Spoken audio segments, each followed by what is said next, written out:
ಚಿಡುಬಚ್ಚಿಟ್ಟ ಮನದ ಕನಸೊಂದ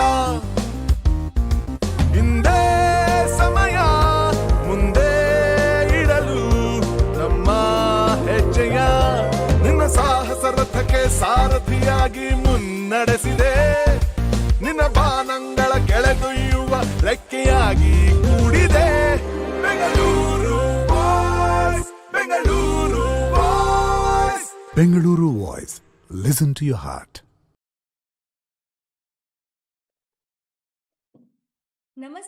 ನಮಸ್ಕಾರ. ಬೆಂಗಳೂರು ವಾಯ್ಸ್ ನ 352ನೇ ಸಂಚಿಕೆಗೆ ನಮ್ಮ ತಂಡದ ಎಲ್ಲ ಸದಸ್ಯರ ಕಡೆಯಿಂದ ವಾರ್ಮ್ ವೆಲ್ಕಮ್. ಎಲ್ಲರಿಗೂ 75ನೇ ವರ್ಷದ ಸ್ವಾತಂತ್ರ್ಯೋತ್ಸವದ ಹಾರ್ದಿಕ ಶುಭಾಶಯಗಳು. I am wishing you all in advance. ಸ್ನೇಹಿತರೆ, ನಾವು ಫೇಸ್ಬುಕ್ ಹಾಗೆ ಯೂಟ್ಯೂಬ್ ನಲ್ಲಿ ಲೈವ್ ಹೋಗ್ತಾ ಇದ್ದೀವಿ. ನೀವು ಕೂಡ ನಿಮ್ಮ ಇಂಡಿಪೆಂಡೆನ್ಸ್ ಡೇ ಸೆಲೆಬ್ರೇಷನ್ಸ್ ಬಗ್ಗೆ ನಮ್ಮ ಜೊತೆ ಖಂಡಿತ ಶೇರ್ ಮಾಡಿ. ಸ್ನೇಹಿತರೆ, ಈ ವಾರ ಸಂಗೀತ ಕ್ಷೇತ್ರದ ಹಿರಿಯ ಕಲಾವಿದರಾದ ಶ್ರೀಯುತ ಶಿವಮೊಗ್ಗ ಸುಬ್ಬಣ್ಣ ಅವರು ಕಾಲಾತೀತರಾದ್ರು. ಅವರ ಹಾಡುಗಳು ಈಗಲೂ ಎವರ್ಗ್ರೀನ್. ಅವರು ನಮ್ಮೊಂದಿಗೆ ಈಗ ಇಲ್ಲದೆ ಇದ್ರು, ಅವರ ಗಾಯನದ ಮೂಲಕ ನಮ್ಮೊಂದಿಗೆ ಸದಾ ಕಾಲ ನಮ್ಮ ಮನಸ್ಸಿನಲ್ಲಿ ಜೀವಂತವಾಗಿರ್ತಾರೆ. ನಮ್ಮ ಬೆಂಗಳೂರು ವಾಯ್ಸ್ ಕಡೆಯಿಂದ ಶಿವಮೊಗ್ಗ ಸುಬ್ಬಣ್ಣ ಅವರಿಗೆ ಭಾವಪೂರ್ಣ ಶ್ರದ್ಧಾಂಜಲಿನ ಅರ್ಪಿಸ್ತಾ ಇದ್ದೀವಿ. ಒಂದು ಸೊಸೈಟಿಯಲ್ಲಿ ಸ್ಯಾನಿಟಿನ ಮೇಂಟೈನ್ ಮಾಡಕ್ಕೆ ಲಾಸ್ ಎಷ್ಟು ಇಂಪಾರ್ಟೆಂಟು ಅಥವಾ ರೂಲ್ಸ್ ಅಂಡ್ ರೆಗ್ಯುಲೇಷನ್ ಅಷ್ಟೇ ಇಂಪಾರ್ಟೆಂಟು ಅದನ್ನು ಎತ್ತಿ ಹಿಡಿಯೋ ರಕ್ಷಕರು. ನಾನು ರಕ್ಷಕರು ಅಂತ ಯಾಕೆ ಹೇಳ್ತೀನಿ ಅಂದರೆ, ನಮ್ಮ ಲಾಯರ್ಸ್ ಆಗಿರ್ಬೋದು, ಪೊಲೀಸ್ ಇಲಾಖೆಯಲ್ಲಿ ಇರೋರ ದಿನನಿತ್ಯ ಬಹಳ ಕಷ್ಟಪಟ್ಟು ದುಡಿತಾ ಇರ್ತಾರೆ. ಅವರಿಗೆ ಸಿಗೋ ರೆಕಗ್ನಿಷನ್ನು ಸ್ವಲ್ಪನೇ ಇರ್ಬೋದು. ಆ ಥರ ಬೇಕಾದಷ್ಟು ಜನ ನಮ್ಮ ಸುತ್ತಮುತ್ತ ಇದ್ದಾರೆ. ಇಂತಹ ಜನ ರಕ್ಷಕರು ಅಥವಾ ಸಮಾಜ ರಕ್ಷಕರನ್ನ ನಾವು ಗುರುತಿಸಿ ನಿಮ್ಮ ಮುಂದೆ ಕರ್ಕೊಂಡ್ ಬರ್ತಾ ಇರ್ತೀವಿ ನಮ್ಮ ಎಪಿಸೋಡ್ನ ಮೂಲಕ. ಅಂತಹ ಒಬ್ಬ ಮಹಾನ್ ಸಾಧಕರನ್ನ ಇವತ್ತು ನಾವು ನಿಮ್ಮ ಮುಂದೆ ಕರ್ಕೊಂಡ್ ಬಂದಿದ್ದೀವಿ. ಹಿ ಇಸ್ ನನ್ other than doctor Santosh Hegde ಅವರು. ಸಮಾಜ ಘಾತುಕರ ಅಥವಾ ಭ್ರಷ್ಟರ ಪಾಲಿಗೆ ಸಿಂಹ ಸ್ವಪ್ನವಾಗಿದ್ರು ಅಂತ ಹೇಳಿದ್ರು ಅತಿಶಯವಾಗ್ಲಾರ್ದು. ನಮ್ಮ ಬೆಂಗಳೂರು ವಾಯ್ಸ್ನ ಕಾರ್ಯಕ್ರಮಕ್ಕೆ ಅವ್ರು ಬರ್ತಾ ಇರೋದು ನಮ್ಮ ಆಕ್ಚುಲಿ ಪುಣ್ಯ ಅಂತ ಹೇಳಿದ್ರು ಜಾಸ್ತಿ ಆಗಲ್ಲ. ಸಂತೋಷ್ ಹೆಗಡೆ ಅವ್ರ ಬಗ್ಗೆ ಒಂದು ಪುಟ್ಟ ಪರಿಚಯ ಮಾಡ್ಕೊಡ್ತೀನಿ. ಸಂತೋಷ್ ಹೆಗಡೆ ಅವರು 1940ನೇ ಇಸ್ವಿಯಲ್ಲಿ ಉಡುಪಿ ಜಿಲ್ಲೆಯ ನಿಟ್ಟೆ ಗ್ರಾಮದಲ್ಲಿ ಜನಿಸಿದ್ರು. Born into a family of achievers ಅಂತ ಹೇಳ್ಬೋದು. ತಂದೆ ಶ್ರೀಯುತ KS ಹೆಗಡೆ ಅವರು, ತಾಯಿ ಮೀನಾಕ್ಷಿ ಹೆಗಡೆ ಅವರು. ತಂದೆ ಕೂಡ ಸುಪ್ರೀಂ ಕೋರ್ಟ್ ಜಡ್ಜ್ ಆಗಿದ್ರು, ಹಾಗೆ ಮೆಂಬರ್ ಆಫ್ ಪಾರ್ಲಿಮೆಂಟ್ ಆಗಿ ನಿವೃತ್ತಿನ ಹೊಂದಿದ್ರು. ತಮ್ಮ ಪ್ರಾಥಮಿಕ ಶಿಕ್ಷಣವನ್ನ ಸೇಂಟ್ ಅಲೋಷಿಯಸ್ ಕಾಲೇಜ್ ಮಂಗಳೂರು ಹಾಗೆ ಮಡ್ರಾಸ್ ಕ್ರಿಶ್ಚಿಯನ್ ಕಾಲೇಜ್ನಲ್ಲಿ ಮುಗಿಸ್ತಾರೆ. ಲಾ ಡಿಗ್ರಿನ ಗೌರ್ಮೆಂಟ್ ಲಾ ಕಾಲೇಜ್ನಲ್ಲಿ ಪಡಿತಾರೆ ಬೆಂಗಳೂರಿನಲ್ಲಿ 1965ನೇ ಇಸ್ವಿಯಲ್ಲಿ. ಸಂತೋಷ್ ಹೆಗಡೆ ಅವರು ಕರ್ನಾಟಕ ರಾಜ್ಯದ ಅಡ್ವೊಕೇಟ್ ಜನರಲ್ ಆಗಿ ಕೂಡ ಸೇವೆ ಸಲ್ಲಿಸಿದ್ರು. ಭಾರತ ಸರ್ಕಾರದ ಸಾಲಿಸಿಟರ್ ಜನರಲ್ ಆಗಿ ಕೂಡ ಸೇವೆ ಸಲ್ಲಿಸಿದ್ದಾರೆ. ಭಾರತದ ಸುಪ್ರೀಂ ಕೋರ್ಟ್ನ ನ್ಯಾಯಾಧೀಶರಾಗಿ ನಿವೃತ್ತಿ ಹೊಂದಿದ್ರು. ಹಾಗೆ ಸುಮಾರು 5 ವರ್ಷಗಳ ಕಾಲ ಕರ್ನಾಟಕ ರಾಜ್ಯದ ಲೋಕಾಯುಕ್ತರಾಗಿ ಬಹಳ ಕರಪ್ಟ್ ಇನ್ಸ್ಟಿಟ್ಯೂಟ್ಸ್ ಅನ್ನ ನಮ್ಮ ಮುಂದೆ ತಂದಿಟ್ಟು ಅವರಿಗೆ ಶಿಕ್ಷೆ ಆಗೋ ಹಾಗೆ ಮಾಡಿರೋ ಹೆಗ್ಗಳಿಕೆ ಶ್ರೀಯುತ ಸಂತೋಷ್ ಹೆಗಡೆ ಅವ್ರದ್ದು. ಇಂತಹ ಮಹಾನ್ ವ್ಯಕ್ತಿನ ನಮ್ಮ ಜೊತೆ ಕಾರ್ಯಕ್ರಮಕ್ಕೆ ಬಂದು ನನಗೆ I feel very small, because ಅವ್ರನ್ನ ಮಾತಾಡಿಸೋವಂಥದ್ದು ನನ್ನ ಭಾಗ್ಯ ಅಂತ ಹೇಳ್ಬೋದು. ನಮ್ಮ ಜೊತೆ ಶ್ರೀಯುತ ಡಾಕ್ಟರ್ ಸಂತೋಷ್ ಹೆಗಡೆ ಅವರಿದ್ದಾರೆ. ನಮಸ್ಕಾರ sir, welcome to Bengaluru voice. ನನ್ನ ವಾಯ್ಸ್ ನಿಮಗೆ ಕೇಳಿಸ್ತಾ ಇದೆಯಾ?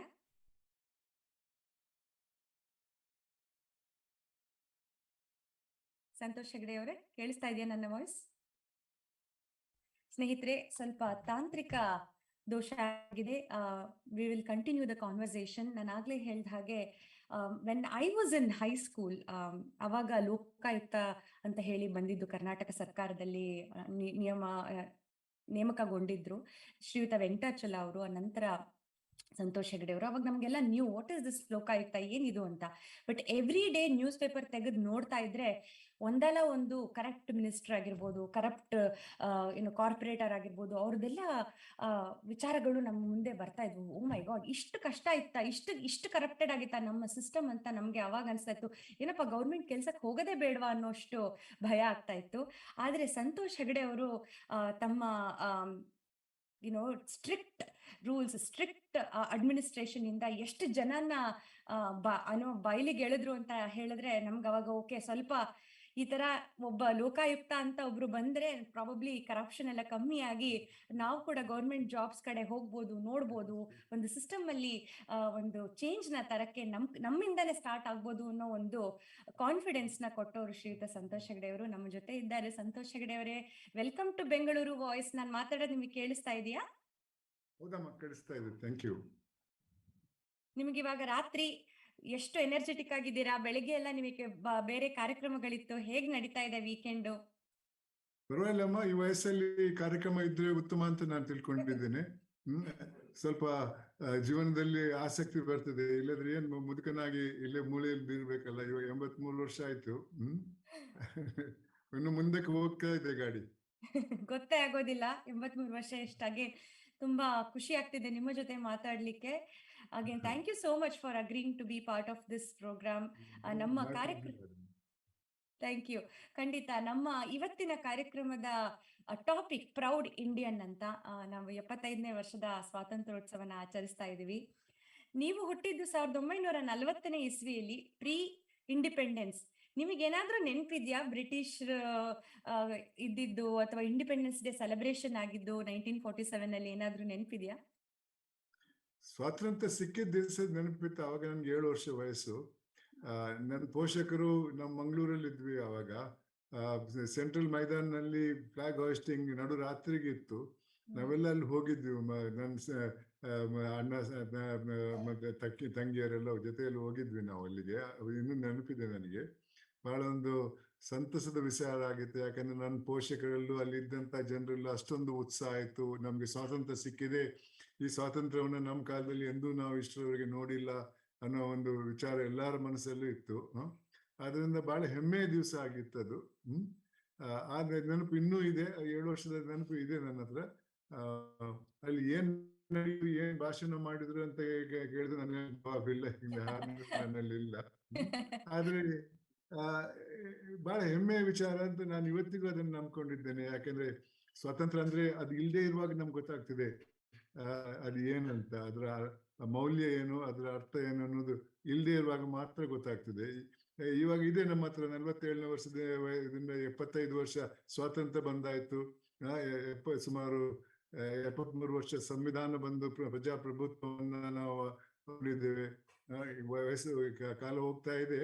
ಆದ್ರಿಂದ ನನಗೂ ಕೂಡ ಆ ವಯಸ್ಸಿನವನಾದ್ರಿಂದ ಬಹಳ ಹೆಮ್ಮೆ ಇದೆ. ಯಾಕಂದ್ರೆ ಈ ಸ್ವಾತಂತ್ರ್ಯ ಸಿಕ್ಕಿದ ಹಿನ್ನೆಲೆ ನನ್ಗೆ ಗೊತ್ತಿದೆ. ಮತ್ತೆ ನಾನು ವಕಾಲತಿಗೆ ಬಂದಾಗ ನಮ್ಮ ಸಂವಿಧಾನದ ತಯಾರು ಮಾಡುವ ವಿಚಾರಗಳನ್ನೆಲ್ಲ ತಿಳ್ಕೊಂಡಿದ್ದೇನೆ. ಆ ಸಂವಿಧಾನದಲ್ಲಿ ಏನ್ ಮಾಡಬಹುದು, ಏನ್ ಮಾಡಬಾರ್ದು, ದೇಶದ ಅಪೇಕ್ಷೆ ಏನು, ಜನರಿಂದ ಏನ್ ಅಪೇಕ್ಷೆ ಇದೆ. ನಮ್ಗೆಲ್ರಿಗೂ ಸಂವಿಧಾನದಿಂದ ಅಪೇಕ್ಷೆ ಇದೆ. ಮಾತಿಗೂ ನಾವು ಹೇಳ್ತೇವೆ ನನ್ನ ಸಂವಿಧಾನ ನನ್ಗೆ ಈ ಹಕ್ಕು ಕೊಟ್ಟಿದೆ, ನಮ್ಮ ಮೂಲಭೂತ ಹಕ್ಕು ಕೊಟ್ಟಿದೆ ಅಂತ ಹೇಳ್ತಾರೆ. ಆದ್ರೆ ಅದರಲ್ಲಿ ಚಾಪ್ಟರ್ 4A ಅಂತ ಒಂದಿದೆ. ಅದರ ಪ್ರಕಾರ ನಮ್ ಜವಾಬ್ದಾರಿ ಕೂಡ ಅದರಲ್ಲಿ. ಅದನ್ನ ಯಾರು ಮಾತಾಡಲ್ಲ. ಬರೀ ನಮ್ಮ ಮೂಲಭೂತ ಹಕ್ಕುಗಳ ಬಗ್ಗೆ ಮಾತಾಡ್ತಾರೆ ಹೊರತು ನಮ್ಮ ಜವಾಬ್ದಾರಿ ಏನು ದೇಶಕ್ಕೆ ಅನ್ನೋದ್ರ ಬಗ್ಗೆ ಅಷ್ಟೊಂದು ಕಾಳಜಿ ಇಲ್ಲ ಅಂತ ನನ್ ಕಾಣಿಸ್ತದೆ. ಅದನ್ನ ಪರವಾಗಿಲ್ಲ, ಎಲ್ಲಾ ದೇಶದಲ್ಲಿ ಇದೇ ರೀತಿ ಆಗ್ತಾ ಇರ್ಬೇಕು. ಅದರಿಂದ ನಾವು ಕೂಡ ಇದೇ ರೀತಿ ಮುಂದುವರಿತಾ ಇದ್ದೇವೆ. ಖಂಡಿತ. ನೀವು ಜವಾಬ್ದಾರಿ ಅಂತ ಒಂದು ವಿಚಾರ ಹೇಳಿದ್ರಿ, ನಮ್ಮ ರೆಸ್ಪಾನ್ಸಿಬಿಲಿಟಿ ಅಂತ. ನಿಮ್ಮ ಮೆಮೊರಿ ಲೇನ್ ನಲ್ಲಿ ಒಂದ್ ಸ್ವಲ್ಪ ಹಿಂದೆ ಕರ್ಕೊಂಡು ಹೋಗ್ತೀನಿ. ನಾನು ಅವಾಗ್ಲೇ ನಿಮ್ಮ ಇಂಟ್ರೊಡಕ್ಷನ್ ಕೊಡ್ತಾ ಹೇಳಿದೆ, born in to a family of achievers ಅಂತ. ನಿಮ್ಮ ತಂದೆ ಕೂಡ ಬಹಳ ಪ್ರಸಿದ್ಧವಾದ ಲಾಯರ್ ಆಗಿದ್ರು. ಸೊ ನಿಮ್ಮ ಮೇಲೆ ಅವರ ಪ್ರಭಾವ ಹೇಗಿತ್ತು? ಅಂದ್ರೆ ರೆಸ್ಪಾನ್ಸಿಬಿಲಿಟಿ ಅಂದಾಗ ನಿಮ್ಮ ಮೇಲೆ ಒಂಥರ ಪ್ರೆಷರ್ ಇತ್ತ, ನಾನು ಲಾ ಓದ್ಬೇಕು ಅಂತ? ಯಾಕೆಂದ್ರೆ ನಾನು ನಿಮ್ ಬಗ್ಗೆ ಓದ್ತಾ ಇರ್ಬೇಕಾದ್ರೆ ನಿಮಗೆ ಮೆಡಿಕಲ್ ಕೂಡ ಸೀಟ್ ಸಿಕ್ಕಿತ್ತು ಅಂತ ಹೇಳಿ ಕೇಳ್ಪಟ್ಟೆ. ಸೊ ಅವರ ಪ್ರಭಾವ ಹೇಗಿತ್ತು? ನಿಮ್ಮ ಬಾಲ್ಯ ಹೇಗಿತ್ತು? ನೋಡ್ರಮ್ಮ, ನನ್ನ ತಂದೆಯವರು ನಾವು ಬಹಳಷ್ಟು ನನ್ನ ಸ್ಕೂಲ್ ಡೇಸ್ ಅಲ್ಲಿ ಮಂಗಳೂರಲ್ಲಿ ಬೆಳೆದವನು. ನಾನು SSLC ವರೆಗೆ ಮಂಗಳೂರಲ್ಲೇ ಕಲ್ತವನು. ಆದ್ರಿಂದ ಅವರು ಬಹಳ ಬ್ಯುಸಿ ಆಗಿರ್ತಾ ಇದ್ರು. ನಮ್ಮನ್ನು ನೋಡ್ಕೊಂಡು ಬಂದವರು ಜಾಸ್ತಿ. ನಮ್ಮಲ್ಲಿ ಏನಾದ್ರೂ ಆಸೆ ಆಕಾಂಕ್ಷೆ ಇದ್ರೆ ಅದನ್ನ ನಿಯಂತ್ರಿಸುವಂತ ಪ್ರಯತ್ನ ಮಾಡಿದ್ರು ನಮ್ಮ ತಾಯಿಯವರು. ತಂದೆಯವರು ಸಂಪಾದನೆ ಮಾಡ್ತಾ ಇದ್ರು, ಅದನ್ನ ನಮ್ಮ ಮೇಲೆ ಖರ್ಚು ಮಾಡ್ತಾ ಇದ್ರು. ಆದ್ರೆ ಅವರಿಗೆ ನಮಗೆ ಬುದ್ಧಿವಾದ ಹೇಳಕ್ಕೆ ಸಮಯ ಇರ್ಲಿಲ್ಲ. ಆದ್ರೂ ಕೂಡ ಏನಾದ್ರೂ ತಪ್ಪು ಮಾಡಿದ್ರೆ ನಮ್ಮ ತಾಯಿ ಹುಡುಗನ ಪಕ್ಕದಲ್ಲೇ ನಮ್ಮ ತಂದೆಯವರ ಆಫೀಸ್ ಇತ್ತು, ಅಲ್ಲಿ ಕಳಿಸ್ತಾ ಇದ್ರು, ನೋಡಿ ಇವ್ರು ತಕರಾರು ಮಾಡ್ತಾ ಇದ್ದಾರೆ, ತರಳೆ ಮಾಡ್ತಾ ಇದ್ದಾರೆ ಅಂತ. ಅವ್ರು ಬರ್ತಾ ಇದ್ರು, ಕಪಾಳಕ್ಕೆ ಹೊಡೆದು ಬಿಟ್ಟು ಮತ್ತೆ ಆಫೀಸ್ಗೆ ಹೋಗ್ತಾ ಇದ್ರು. ಯಾಕೆ ತಪ್ಪು ಮಾಡಿದ್ರು ಅಂತ ಕೇಳಲಿಲ್ಲ. ಆದ್ರೂ ಕೂಡ ಅವರು ನಮಗೆ ತೋರಿಸ್ಕೊಟ್ಟಂತ ದಾರಿ, ಜೀವನದಲ್ಲಿ ಏನಿರ್ಬೇಕು, ಏನ್ ಮಾಡಬಾರ್ದು, ಏನ್ ಮಾಡ್ಬೇಕು ಅನ್ನೋದನ್ನ ನಮ್ಗೆ ಕಲಿಸ್ಕೊಟ್ಟವರು. ಅವರ ನೀತಿ ಕೂಡ ಅದೇ ರೀತಿ ಇತ್ತು. ಅವ್ರು ತಪ್ಪು ಮಾಡಿ ನೀನ್ ತಪ್ಪು ಮಾಡ್ಬೇಡ ಅಂತ ಹೇಳಿದ ವ್ಯಕ್ತಿ ಅಲ್ಲ ಅವರು. ಅವರನ್ನ ದೂರದಿಂದ ಕಂಡ್ರು ಕೂಡ ನಮ್ಗೆ ಗೊತ್ತಾಗ್ತಾ ಇತ್ತು ಅವ್ರು ಯಾವ ರೀತಿ ಜೀವನ ನಡೆಸ್ತಾ ಇದ್ದಾರೆ, ಅದೇ ರೀತಿ ನಾವು ಕೂಡ ಜೀವನ ನಡೆಸ್ಬೇಕನ್ನೋದು. ಒಂದು ವಿಚಾರ ಹೇಳ್ಬಯಸ್ತೇನೆ, ಅದು ಬಹಳ ಉತ್ತಮವಾದಂತ ನಾನು ತಿಳ್ಕೊಂಡಿದ್ದೇನೆ. ಒಂದೇನೆಂದ್ರೆ, ಜೀವನದಲ್ಲಿ ತೃಪ್ತಿ ಅನ್ನುವ ಮೌಲ್ಯ ನೀವು ಇಟ್ಕೊಳ್ಬೇಕು, ಇದ್ದದ್ರಲ್ಲೇ ತೃಪ್ತಿ ಪಡಿಬೇಕು. ಎಷ್ಟು ಸಂಪಾದನೆ ಮಾಡಿದ್ರು ಮಾಡಿ ಶ್ರೀಮಂತರಾಗಿ, ಆದ್ರೆ ಕಾನೂನು ಚೌಕಟ್ಟಲ್ಲಿ. ಆವಾಗಿಂದ ನಮ್ಗೆ ಹೇಳ್ತಾ ಇದ್ರು, ನಾನು ಒಬ್ಬನಿಗಲ್ಲ, ಅಣ್ಣ ತಮ್ಮಂದಿರಿಗೆ ಎಲ್ರಿಗೂ ಕೂಡ. ಮತ್ತೆ ಇನ್ನೊಂದು ಹೇಳಿದ್ರು, ನೀವು ದೊಡ್ಡವರಾದ್ಮೇಲೆ ಜೊತೆಯಲ್ಲಿ ಇರಬಾರ್ದು, ಒಂದೇ ಮನೆಯಲ್ಲಿ ಇರಬಾರ್ದು, ಒಂದೇ ಬಿಸ್ನೆಸ್ ಮಾಡಬಾರ್ದು, ಮುಖ್ಯವಾಗಿ ಜೊತೆಯಲ್ಲಿ ಪ್ರಾಪರ್ಟಿ ತಗೊಳ್ಬಾರ್ದು ಅಂತ ನಮ್ಗೆ ಹೇಳ್ಕೊಟ್ಟವರು.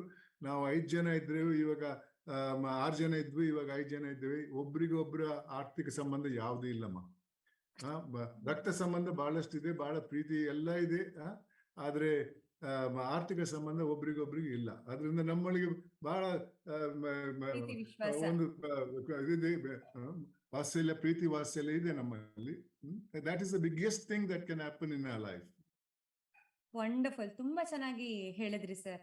ಯಾವತ್ತೂ ಅಷ್ಟೇ ಸಂಬಂಧಗಳಲ್ಲಿ ಆರ್ಥಿಕ ಒಂದು ಚೌಕಟ್ಟು ಹಾಕ್ಬಿಟ್ರೆ ಯಾವತ್ತೂ ಅದಕ್ಕೆ ಬೆಲೆನೇ ಇರಲ್ಲ, ಬೆಲೆ ಕಳ್ಕೊಂಡ್ಬಿಡತ್ತೆ ಅನ್ನೋದು ಹಿಂದೆನೆ ನಿಮ್ಮ ತಂದೆಯವ್ರು ಹೇಳ್ಕೊಟ್ಟಿದ್ದಾರೆ. ಹಾಗೆ ನೀವು ಆಗ್ಲೇ ಹೇಳಿದ್ರಿ ಸಂವಿಧಾನನ ಓದಿದ್ರಿ, ನಿಮ್ಮ ಜವಾಬ್ದಾರಿ ಅಂತ. ನಾನು ಒಂದು ಪ್ರಶ್ನೆ ಏನು ಅಂದ್ರೆ, ನಿಮ್ಮ ಅನಿಸಿಕೆ ಪ್ರಕಾರ what are the transformation India has seen? Like ನೀವು ಸ್ವಾತಂತ್ರ್ಯ ಬಂದಾಗಿಂದ ಈಗ್ಲೂ ಯಾವ ತರ ಟ್ರಾನ್ಸಿಷನ್ ಆಗಿ ಬಂದಿದೆ? ನಾನು ಐ ವಾಂಟ್ ಟು ಟೇಕ್ ನಿಮ್ಮ ನೆನಪನ್ನ 1946ನೇ ಇಸ್ವಿ ತಗೊಂಡು ಹೋಗೋ ಪ್ರಯತ್ನ ಮಾಡ್ತಾ ಇದ್ದೇನೆ ಇವತ್ತು. ಯಾಕಂದ್ರೆ ಆವತ್ತಿನಿಂದ ಈ ದೇಶದಲ್ಲಿ ಏನ್ ಬದಲಾವಣೆ ಬಂತು ಅನ್ನೋದ್ರ ವಿಚಾರದಲ್ಲಿ. 46ನೇ ಇಸ್ವಿಯಲ್ಲಿ ನಮ್ಮ ದೇಶಕ್ಕೆ ಸ್ವಾತಂತ್ರ್ಯ ಸಿಗ್ತಾ ಇದೆ ಅನ್ನುವ ಹಿನ್ನೆಲೆಯಲ್ಲಿ ನಮ್ಮ ಹಿರಿಯರು ಒಂದು ಸಂಸ್ಥೆಯನ್ನು ಕಟ್ತಾರೆ, ಕಾನ್ಸ್ಟಿಟ್ಯೂಯೆಂಟ್ ಅಸೆಂಬ್ಲಿ ಅನ್ನೋ ಒಂದು ಸಂಸ್ಥೆ. ಆ ಸಂಸ್ಥೆಯ ಉದ್ದೇಶ ದೇಶಕ್ಕೊಂದು ಸಂವಿಧಾನವನ್ನ ತಯಾರು ಮಾಡುವುದು. ಆ ಹಿನ್ನೆಲೆಯಲ್ಲಿ ಆ ಸಂಸ್ಥೆ 1946 ಡಿಸೆಂಬರ್ ಇಂದ 1949 ನವೆಂಬರ್ ವರೆಗೆ ಕಾರ್ಯಾಚರಣೆ ನಡೆಸಿತು. ಇದು ನಮ್ಮ ಇವತ್ತಿನ ಈ ದೇಶದ ಸಂಸದೆ, ಪಾರ್ಲಿಮೆಂಟ್ ಇರ್ಬೋದು ಅಥವಾ ರಾಜ್ಯದ ಅಸೆಂಬ್ಲಿಗಳೇ ಇರ್ಬೋದು, ಅದಕ್ಕೆ ಪೂರಕವಾಗಿ ಅದಕ್ಕೆ ಪ್ರಿಡಿಸೆಸರ್ ಟು ದೀಸ್ ಇನ್ಸ್ಟಿಟ್ಯೂಷನ್ಸ್. ಅಲ್ಲಿ ಏನ್ ನಡೀತು ಅನ್ನೋ 2 ವಿಚಾರಗಳನ್ನು ನಿಮ್ಮ ಮುಂದೆ ಇಡ್ತೇನೆ. ಯಾಕಂದ್ರೆ ಆವತ್ತು ಭಾರತದ ಜನತೆಯಲ್ಲಿ ಏನ್ ಭಾವನೆಗಳಿದ್ದವು, ಯಾವ ರೀತಿ ಅವರು ಆ ಸಂಸ್ಥೆಯನ್ನು ನಡೆಸ್ಕೊಂಡು ಬಂದ್ರು, ಇವತ್ತು ಅದೇ ರೀತಿ ಇದೆಯಾ ಇಲ್ವಾ ಅನ್ನೋ ಹೇಳುವ ಹಿನ್ನೆಲೆಯಲ್ಲಿ ಹೇಳ್ತೇನಮ್ಮ. ಮೊದಲನೇ ವಿಚಾರ ಅಲ್ಲಿ ಚರ್ಚೆಗೆ ಬಂದದ್ದೇನೆಂದ್ರೆ, ಮುಂದೆ ನಮ್ಗೆ ಸ್ವಾತಂತ್ರ್ಯ ಬರುವುದಿದ್ರೆ, ಅಂದ್ರೆ 47 ಆಗಸ್ಟ್ 15ಕ್ಕೆ ಸ್ವಾತಂತ್ರ್ಯ ಬಂತು. ಇದು 46 ಡಿಸೆಂಬರ್ ಅಲ್ಲಿ ನಡೆದಂತಹ ಚರ್ಚೆಯಲ್ಲಿ ಅಲ್ಲಿ ನಮ್ಮ ಹಿರಿಯರು ಚರ್ಚೆ ಮಾಡ್ತಾರೆ, ಸ್ವಾತಂತ್ರ್ಯ ಸಿಕ್ಕಿದ ನಂತರ ನಾವು ಯಾವ ರೀತಿಯ ರಾಜನೀತಿಯನ್ನು ಅಳವಡಿಸಬೇಕು ಅನ್ನುವ ಹಿನ್ನೆಲೆಯಲ್ಲಿ ಚರ್ಚೆ ಮಾಡ್ತಾರೆ. ಆವಾಗ ನಮ್ಮ ಹಿರಿಯರು ಮಾತಾಡ್ತಾರೆ, ನಾವು ಭಾರತೀಯರು ಎಂದೂ ಸ್ವತಂತ್ರರಾಗಿರ್ಲಿಲ್ಲ, ರಾಜ ಮಹಾರಾಜರ ಆಡಳಿತೆಯಲ್ಲಿದ್ವಿ, ಪರದೇಶಿಯರ ಆಡಳಿತೆಯಲ್ಲಿದ್ವಿ. ಅವ್ರು ತಮಗೆ ಬೇಕಾದಂತ ಕಾನೂನುಗಳನ್ನು ಮಾಡಿದ್ರು, ನಾವು ಅದನ್ನು ಕಡ್ಡಾಯವಾಗಿ ಪಾಲಿಸಲೇಬೇಕಾಗಿತ್ತು. ನಮ್ಗೆ ಯಾವ ಹಕ್ಕು ಇರ್ಲಿಲ್ಲ, ಅವ್ರು ಕೊಟ್ಟದ್ದೇ ಹಕ್ಕು ಹೊರತು ಇನ್ನೇನಿರ್ಲಿಲ್ಲ. ಇನ್ನೇನ್ ನಮ್ಗೆ ಸ್ವಾತಂತ್ರ್ಯ ಬರ್ತಾ ಇದೆ, ಆ ಸ್ವಾತಂತ್ರ್ಯ ಪ್ರತಿಯೊಬ್ಬ ಭಾರತೀಯನಿಗೂ ಇದು ನನ್ನ ವೈಯಕ್ತಿಕ ಸ್ವಾತಂತ್ರ್ಯ ಅನ್ನೋ ಅನುಭವ ಆಗ್ಬೇಕು. ಅದರಿಂದ ಪ್ರತಿಯೊಬ್ಬ ಭಾರತೀಯನು ಈ ಆಡಳಿತ ನಂದು, ನನಗಾಗಿ, ನನ್ನಿಂದಾಗಿ ಅನ್ನೋ ಒಂದು ಭಾವನೆ ಅವನಲ್ಲಿ ಇರಬೇಕು. ಅಂತ ಒಂದು ರಾಜನೀತಿಯನ್ನ ಪಡ್ಕೊಳ್ಳೋಣ ಅಂತಾರೆ. ಅಂದು ಅಂತಾರಾಷ್ಟ್ರೀಯ ಮಟ್ಟದಲ್ಲಿ ಹಲವಾರು ರಾಜನೀತಿಗಳಿದ್ದು, ರಾಜ ಮಹಾರಾಜರು ಇದ್ರು, ಸರ್ವಾಧಿಕಾರಿಗಳಿದ್ರು, ಇಸಮ್ ಬೇಸ್ಡ್ ಪಾಲಿಟಿಕ್ಸ್ ಇತ್ತು, ಮತ್ತೆ ಪರದೇಶಿಯರು ಕೂಡ ಆಳ್ತಾ ಇದ್ರು ಈ ದೇಶವನ್ನ. ಆವಾಗ ನಮ್ಮ ಹಿರಿಯರು ಹೇಳ್ತಾರೆ, ಅಲ್ಲಿ ಒಂದು ಪ್ರಜಾಪ್ರಭುತ್ವ ಅನ್ನೋ ರಾಜನೀತಿ ಇದೆ, ಡೆಮೋಕ್ರಸಿ ಅನ್ನೋ ರಾಜನೀತಿ. ಆ ರಾಜನೀತಿಯ ಅರ್ಥ ಜನರಿಂದ ಜನರಿಗಾಗಿ ಜನರ ಸರ್ಕಾರ. ನಾವು ಆ ರಾಜನೀತಿಯನ್ನ ಪಡ್ಕೊಳ್ಳೋಣ. ನೋಡಿ, ಇದು ಆವತ್ತು ಬ್ರಿಟಿಷರು ಕೇಂದ್ರ ಸರ್ಕಾರವನ್ನ ಆಳ್ತಾ ಇದ್ರು, ರಾಜ ಮಹಾರಾಜರು ಪ್ರತಿಯೊಂದು ಬೇರೆ ಬೇರೆ ರಾಜ್ಯದಲ್ಲಿ ಅವರ ಆಡಳಿತ ನಡೆಸ್ತಾ ಇದ್ರು. ಜನರಿಗೆ ಯಾವ ಹಕ್ಕು ಇರಲಿಲ್ಲ. ಆ ಹಿನ್ನೆಲೆಯಲ್ಲಿ ನಮ್ಮ ಹಿರಿಯರು ಹೇಳಿದಂತ ಮಾತನ್ನ ಸ್ವಲ್ಪ ನಾವು ಯೋಚನೆ ಮಾಡೋಣ. ಅದರ ಯಾವ ದೃಷ್ಟಿಕೋನದಿಂದ ಅವರು ನಮ್ಗೆ ಹೇಳಿದ್ರು ಈ ಮಾತನ್ನ, ಜನರಿಂದ ಜನರಿಗಾಗಿ ಜನರ ಸರ್ಕಾರ ಅಂತ. ಅದನ್ನು ಒಪ್ಕೊಳ್ತಾರೆ. ಒಪ್ಕೊಂಡ ನಂತರ ಆ ಸಂಸ್ಥೆಯಲ್ಲಿ 3 ಸಂಸ್ಥೆಗಳನ್ನ ಕಟ್ತಾರೆ.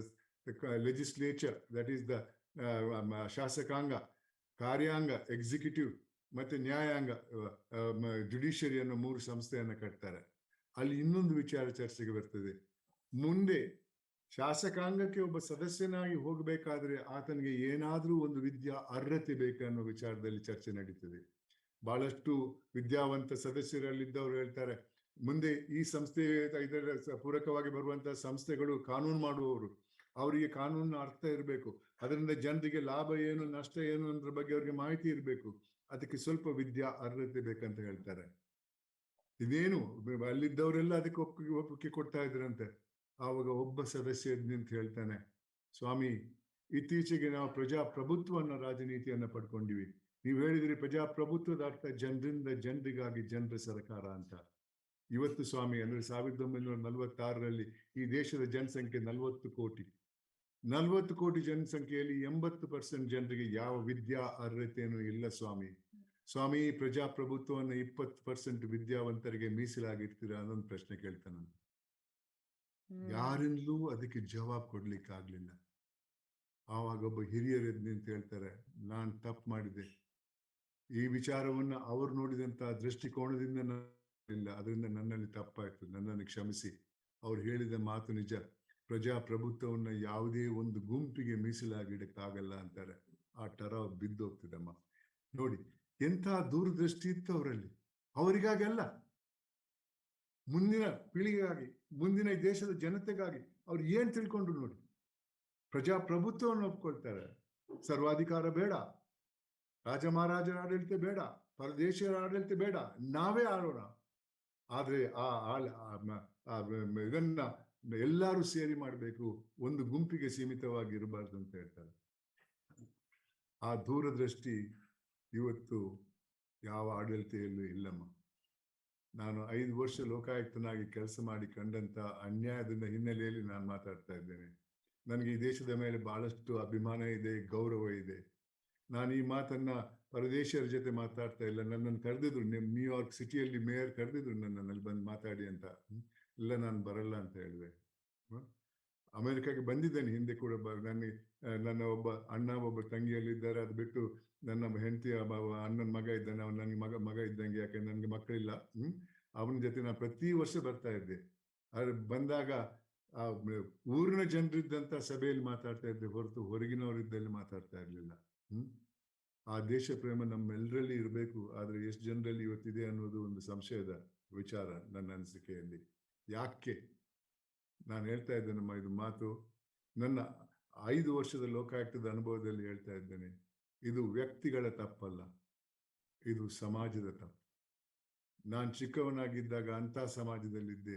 ಆ ಸಮಾಜ, ನನ್ನ ಊರಲ್ಲಿ ಗ್ರಾಮದಲ್ಲಿ ಯಾರಾದ್ರೂ ಜೈಲಿಗೆ ಹೋದ್ರೆ ನನ್ನ ಪೋಷಕರು ಹೇಳ್ತಾ ಇದ್ರು, ಮನೆ ಹತ್ರ ಹೋಗ್ಬೇಡ ಅಂತ. ಅದೊಂದು ಸಾಮಾಜಿಕ ಬಹಿಷ್ಕಾರ ಆಗಿತ್ತು ಅವತ್ತು. ತಪ್ಪು ಮಾಡಿದವನಿಗೆ ಮಾತ್ರ ಶಿಕ್ಷೆ ಅಲ್ಲ, ಆತನ ಕುಟುಂಬಕ್ಕೂ ಶಿಕ್ಷೆ ಆಗ್ತಾ ಇತ್ತು. ಅದರಿಂದ ಜನರು ಹೆದರ್ತಾ ಇದ್ರು. ಇವತ್ತು ಹಾಗಿಲ್ಲ. ಈ ಸಮಾಜದ ಭಾವನೆಯನ್ನ ನಾವೇ ಬದಲಾಯಿಸಿದ್ದೇವೆ. ಇವತ್ತಿನ ಸಮಾಜ ಬರೀ ಶ್ರೀಮಂತಿಕೆ ಮತ್ತೆ ಅಧಿಕಾರವನ್ನು ಪೂಜಿಸುವಂತಹ ಸಮಾಜದಲ್ಲಿ ನಾವಿದ್ದೇವೆ. ಶ್ರೀಮಂತನಾದ್ರೆ ಸಾಕು, ಅವನಿಗೊಂದು ಸಲಾಂ. ಅಧಿಕಾರದಲ್ಲಿದ್ರೆ ಸಾಕು, ಅವನಿಗೊಂದು ಸಲಾಂ. ಯಾಕಂದ್ರೆ ಶ್ರೀಮಂತಿಕೆ ಇದ್ರೆ ಅಧಿಕಾರ ಬರ್ತದೆ, ಅಧಿಕಾರ ಇದ್ರೆ ಶ್ರೀಮಂತಿಕೆ ಬರ್ತದೆ. ಈ ರೀತಿಯಲ್ಲಿ ನಮ್ಮ ಅಭಿವೃದ್ಧಿ ಅಂದ್ರೆ, ನನ್ನ ಅನಿಸಿಕೆಯಲ್ಲಿ ಇವತ್ತು ಈ ದೇಶದಲ್ಲಿ ಅತಿ ಜಾಸ್ತಿ ಅಭಿವೃದ್ಧಿ ಆದದ್ದು ದುರಾಸೆ. ಅದಕ್ಕೆ ಮೀರಿದಂತ ಅಭಿವೃದ್ಧಿ ಯಾವುದೂ ಇಲ್ಲ ಈ ದೇಶದಲ್ಲಿ. 50ನೇ ದಶಕದಲ್ಲಿ ಒಂದು ಹಗರಣದಲ್ಲಿ ಈ ದೇಶದಲ್ಲಿ 52 ಲಕ್ಷ ರೂಪಾಯಿ ಸೋರ್ಕೊಂಡೋಯ್ತು. ಜೀಪ್ ಹಗರಣ. ಸಮಯದ ಅಭಾವ ಇದೆ, ಮುಂದಕ್ಕೆ ಬರೋಣ. 60ನೇ ದಶಕಕ್ಕೆ ಬಂದಾಗ ಬೋಫರ್ಸ್ ಅನ್ನೋ ಒಂದು ಹಗರಣ ಬಂತು. ಅದರಲ್ಲಿ ದೇಶಕ್ಕಾದ ನಷ್ಟ 64 ಕೋಟಿ.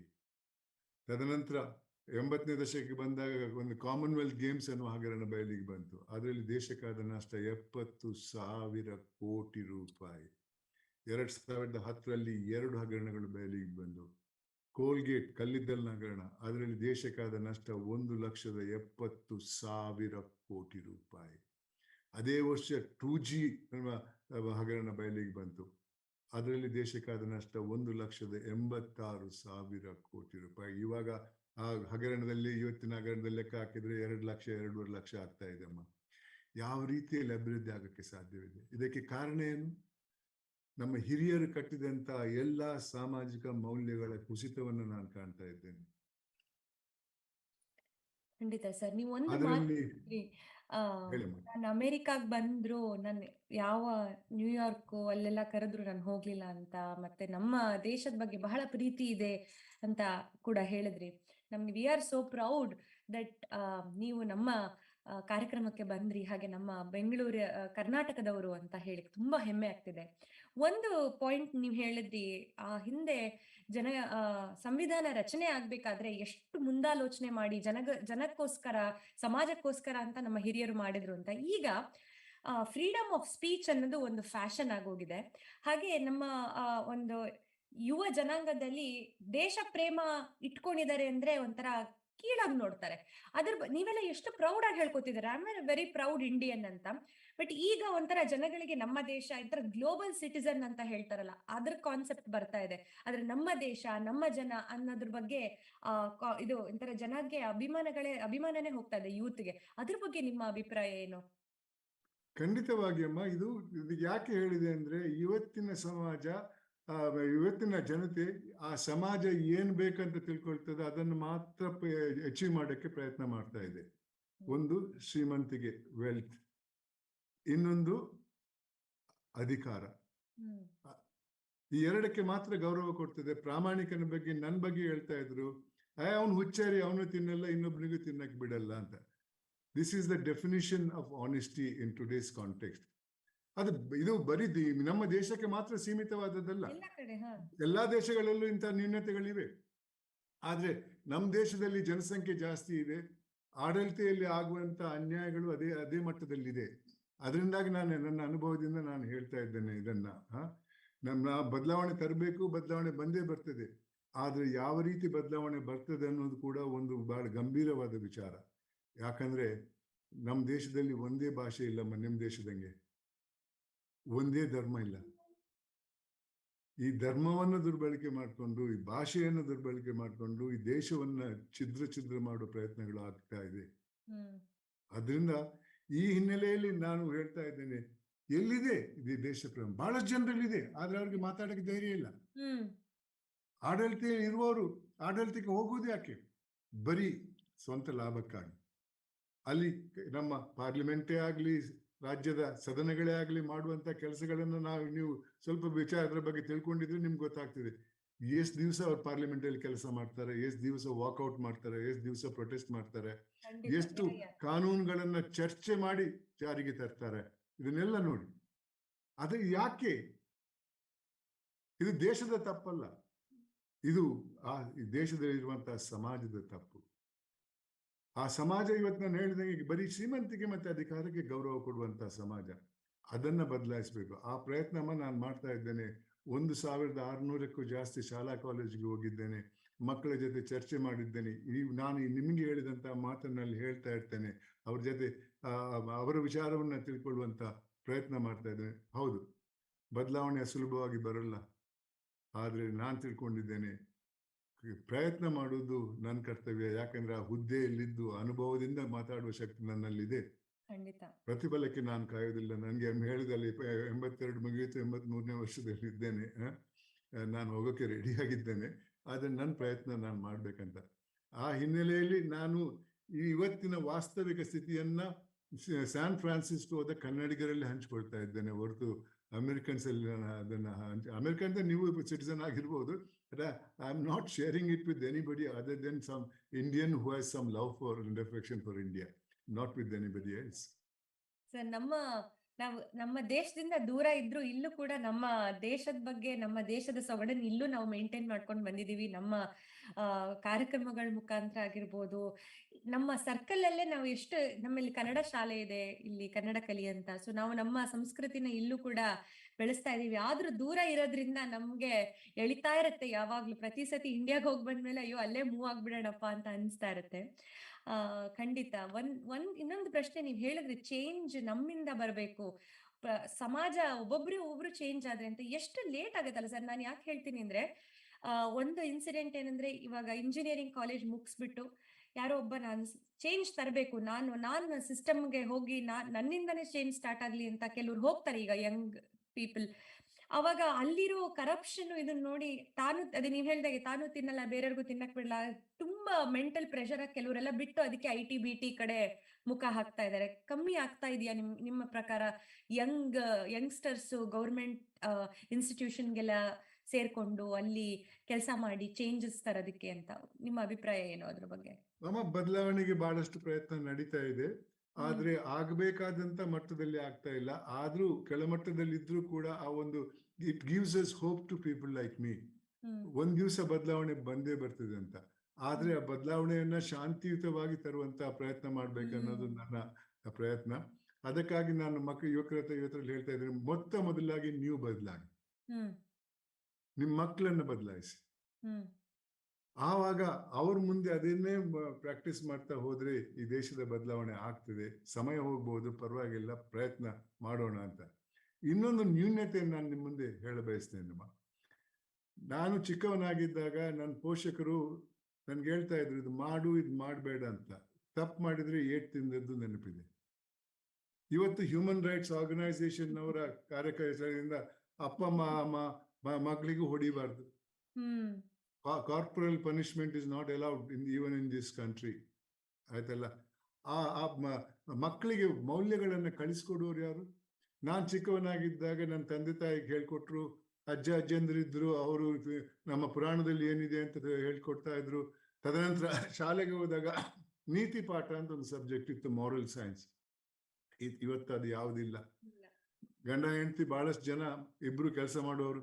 ಒಂದ್ಸಲ ಕೆಲಸಕ್ಕೆ ಹೋದ್ರೆ ಅಲ್ಲಿ ನಮ್ಮ ಪ್ರಮೋಷನ್ ಆಗ್ಬೇಕು, ದೊಡ್ಡ ಪೋಸ್ಟಿಂಗಿಗೆ ಹೋಗ್ಬೇಕು, ಅದೇ ಅನ್ನೋದು ತಲೆಯಲ್ಲಿ ಇರೋದು ಹೊರತು ಮನೆಯಲ್ಲಿ ಏನಾಗ್ಬೇಕಂತ ಒಬ್ರು ಕೇಳೋರಿಲ್ಲ. ಮನೆಗೂ ಕೂಡ ಆ ಒಂದು ಸಮಸ್ಯೆಯನ್ನ ತರ್ತಾರೆ.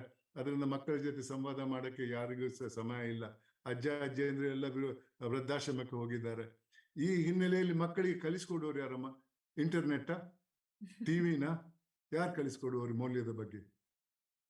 ಇದನ್ನೆಲ್ಲ ಕಂಡಾಗ ಬದಲಾವಣೆ ಹೆಂಗ್ ಬರ್ತದೆ ಅಂತ ಬಹಳ ಜನರಲ್ಲಿ ಸಂಶಯ ಬರ್ತದೆ. ಆದ್ರೆ ನಿರಾಶರಾಗಬಾರ್ದು, ನಮ್ಮ ಪ್ರಯತ್ನ ಮಾಡ್ಬೇಕು. ನಾವು ಒಂದು ಉತ್ತಮವಾದ ಸಮಾಜವನ್ನ ಈ ಮಟ್ಟಕ್ಕೆ ತಂದವ್ರು ನಾವು, ನನ್ನ ವಯಸ್ಸಿನವರು. ಆದ್ರಿಂದ ಅದನ್ನ ನಾವು ಕಲ್ತಿದ್ದೇವೆ, ಯಾವ ರೀತಿ ಬದಲಾವಣೆ ಬಂತಂತ. ಮುಂದಿನ ಬದಲಾವಣೆ ಯುವತಿಯರ ಕೈಯಲ್ಲಿದೆ, ಅವ್ರು ತರಬಹುದು. ಆ ಪ್ರಯತ್ನ ಮಾಡೋಣ, ಶಾಂತಿಯುತವಾಗಿ ಬದಲಾವಣೆ ಬರಲಿ ಅನ್ನೋದು ನನ್ನ ಅನಿಸಿಕೆ, ನನ್ನ ಪ್ರಯತ್ನ. ಬಂದೇ ಬರ್ತದೆ ನಮ್ಮ ಬದಲಾವಣೆ. ಆದ್ರೆ ಆ ನಡುವೆ ಡ್ಯಾಮೇಜಸ್ ಎಷ್ಟಾಗ್ತದೆ ಅನ್ನೋದು ಮಾತ್ರ ನಾವು ಸ್ವಲ್ಪ ಯೋಚನೆ ಮಾಡಬೇಕಾಗ್ತದೆ. But let us try, that's what I think. ಬಹಳ ಒಂದು ಒಳ್ಳೆ ಅಡ್ವೈಸ್ ಕೊಟ್ಟಿದ್ದೀರಾ ಸರ್. ಅಂಡ್ ನೀವು ಹೇಳಿದ್ದು ಖಂಡಿತ ಒಂದು ಕಡೆ ಸತ್ಯ. ಯಾಕೆಂದ್ರೆ ಹಿಂದಿನ ಕಾಲದಲ್ಲಿ ನೀವು ಇನ್ನೊಂದು ಮಾತು ಹೇಳಿದ್ರಿ, ಒಬ್ಬ ಕಳ್ಳನ್ನ ಹಿಡಿದು ಜೈಲಿಗೆ ಹಾಕಿದ್ರೆ ಅವ್ರ ಮನೆಯವ್ರಿಗೂ ಕೂಡ ಪನಿಷ್ಮೆಂಟ್, ಅಲ್ಲಿ ಹೋಗ್ಬೇಡ ಅಂತ ಹೇಳ್ತಿದ್ರಿ. ಅಲ್ಲಿ ನೋಡಿ ಅವ್ರ ಮನೆಗೆ ಹೋಗ್ಬೇಡ, ಅವ್ರ ಮೇಲೆ ಜೈಲಿಗೆ ಹಾಕಿದ್ದಾರೆ. ಅಥವಾ ಈಗಿನ ಸಿಚುವೇಶನ್ ಅಲ್ಲಿ ನೋಡಿದ್ರೆ ಈಗ ಹೋಗ್ತಾರೆ, ಆಚೆ ಬರ್ತಾರೆ. ಆದ್ರೆ ಹ್ಯೂಮನ್ ರೈಟ್ಸ್ ಅಂತ ಹೇಳಿ ಹೆಸರಲ್ಲಿ ಯಾವ ಸಮಾಜಘಾತಕರಿಗೂ ಶಿಕ್ಷಣ ಆಗ್ತಿಲ್ವಲ್ಲ ಅನ್ನೋ ಒಂದು ಪ್ರಶ್ನೆ ಬರುತ್ತೆ. ಅದ್ರ ಬಗ್ಗೆ ನಿಮ್ಮ ಅನಿಸಿಕೆ ಏನು ಸರ್? ಆ ಶಿಕ್ಷೆ ಆಗುವ ಮೊದಲು ಒಂದು ವಿಚಾರವನ್ನು ನಾನು ತಿಳಿಸ ಬಯಸ್ತೇನೆ ನಿಮ್ಗೆ. ಆವತ್ತು ಜೈಲಿಗೆ ಹೋದವರನ್ನ ತೀರ್ಪಿಗೆ ಬರುವಂತ ಮೊದಲೇ ಬಹಿಷ್ಕಾರ ಆಗ್ತಾ ಇದ್ರು ಸಮಾಜ. ಆವತ್ತು ಅದು ಸರಿ ಅಂತ ಜನರು ನಂಬ್ಕೊಂಡಿದ್ರು. ಇವತ್ತೇನಾಗ್ತಾ ಇದೆ ಇಲ್ಲಿ ಭಾರತ ದೇಶದಲ್ಲಿ, ತಪ್ಪು ಮಾಡಿ ಜೈಲಿಗೆ ಹೋಗಿ ಜಾಮೀನ್ ತಗೊಂಡು ಬರುವಂತ ವ್ಯಕ್ತಿಗಳನ್ನ ಸ್ವಾಗತ ಮಾಡಕ್ಕೆ ಸಾವಿರಾರು ಜನ ಏರ್ಪೋರ್ಟಿಗೆ ಹೋಗ್ತಾರೆ. ಕರೆಕ್ಟ್. ಹಾರ ಹಾಕ್ತಾರೆ, ಹೂವಿನ ಹಾರ ಅಲ್ಲ, ಸೇಬಿನ ಹಾರ ಹಾಕ್ತಾರೆ, ಜಯಕಾರ ಹಾಕ್ತಾರೆ. ಏನ್ ಸಂದೇಶ ನಾವು ಕಳಿಸ್ತೇವೆ ಯುವತಿಯರಿಗೆ? ಏನಾದ್ರೂ ಆಗ್ಲಿ ಪರವಾಗಿಲ್ಲ, ಜೈಲಿಗೆ ಹೋಗಿ ಪರವಾಗಿಲ್ಲ, ಅಧಿಕಾರಕ್ಕೆ ಬನ್ನಿ, ಶ್ರೀಮಂತರಾಗಿ ಅನ್ನುವ ಸಂದೇಶ ಕಳಿಸ್ತೇವೆ. ಇದು ಯಾವ ಮಟ್ಟದ ಸಮಾಜ ಇವತ್ತು? ನಾನು I am not saying this from my pocket. ನಾವು ನೋಡ್ತಾ ಇದ್ದೇವೆ ಇಲ್ಲಿ ಏನ್ ನಡೀತಾ ಇದೆ ಅಂತ. ಎಷ್ಟು ಜನ ಜೈಲಿಗೆ ಹೋದವರು ಇವತ್ತು ದೊಡ್ಡ ಹುದ್ದೆಯಲ್ಲಿದ್ದಾರೆ, ರಾಜಕೀಯ ಹುದ್ದೆಯಲ್ಲಂತೂ ಬಹಳಷ್ಟು ಜನ ಇದ್ದಾರೆ. ಎಷ್ಟು ಗಂಭೀರವಾದ ಆರೋಪಗಳು ಅವ್ರ ಮೇಲೆ ಇದೆ. ಮತ್ತೆ ಇತ್ತೀಚೆಗೆ ಒಂದು ಹೊಸ ಸಿಸ್ಟಮ್ ಸ್ಟಾರ್ಟ್ ಆಗಿದೆ. ಯಾರೋ ವಿರೋಧ ಪಕ್ಷದ ಒಬ್ಬ ಅವನ ಹಣ ಹಿಂದೆ ಅಧಿಕಾರದಲ್ಲಿರುವಾಗ ಹಣ ಮಾಡಿದ ಅಂತ ಅವನ ಮೇಲೆ ವಿಚಾರಣೆ ಶುರು ಮಾಡಿದ್ರೆ, ನೋಡ್ರಿ ನಾವು ವಿರೋಧ ಪಕ್ಷದಲ್ಲಿ ಇದ್ದೇವೆ ಅಂತ ನಮ್ಮ ಮೇಲೆ ಆರೋಪ ಮಾಡ್ತಾರೆ. ಅವ್ರ ಮೇಲೆ ಏನು ಅವರ ಪಕ್ಷದಲ್ಲೂ ಬಹಳಷ್ಟು ಜನ ಭ್ರಷ್ಟರು ಇದ್ದಾರೆ, ಅವ್ರ ವಿರುದ್ಧ ಏನು ಮಾಡ್ತಾ ಇಲ್ಲ ಅಂತ. ನಿಜ, ನಾನು ಒಪ್ತೇನೆ, ಅವರಲ್ಲೂ ಅಷ್ಟೇ ಇದ್ದಾರೆ, ನಿಮ್ಮಲ್ಲೂ ಅಷ್ಟೇ ಇದ್ದಾರೆ. ಆದ್ರೆ ಕ್ರಿಮಿನಲ್ ಜೂರಿಸ್ಪ್ರೂಡೆನ್ಸ್ ಅಲ್ಲಿ discrimination is no ground of defence. ಅವನನ್ನು ಬಿಟ್ರಿ ನನ್ನನ್ನು ಯಾಕೆ ಬಿಡಲ್ಲ ಅಂತ ಕೇಳಕ್ ಆಗಲ್ಲ. ನೀವು ತಪ್ಪು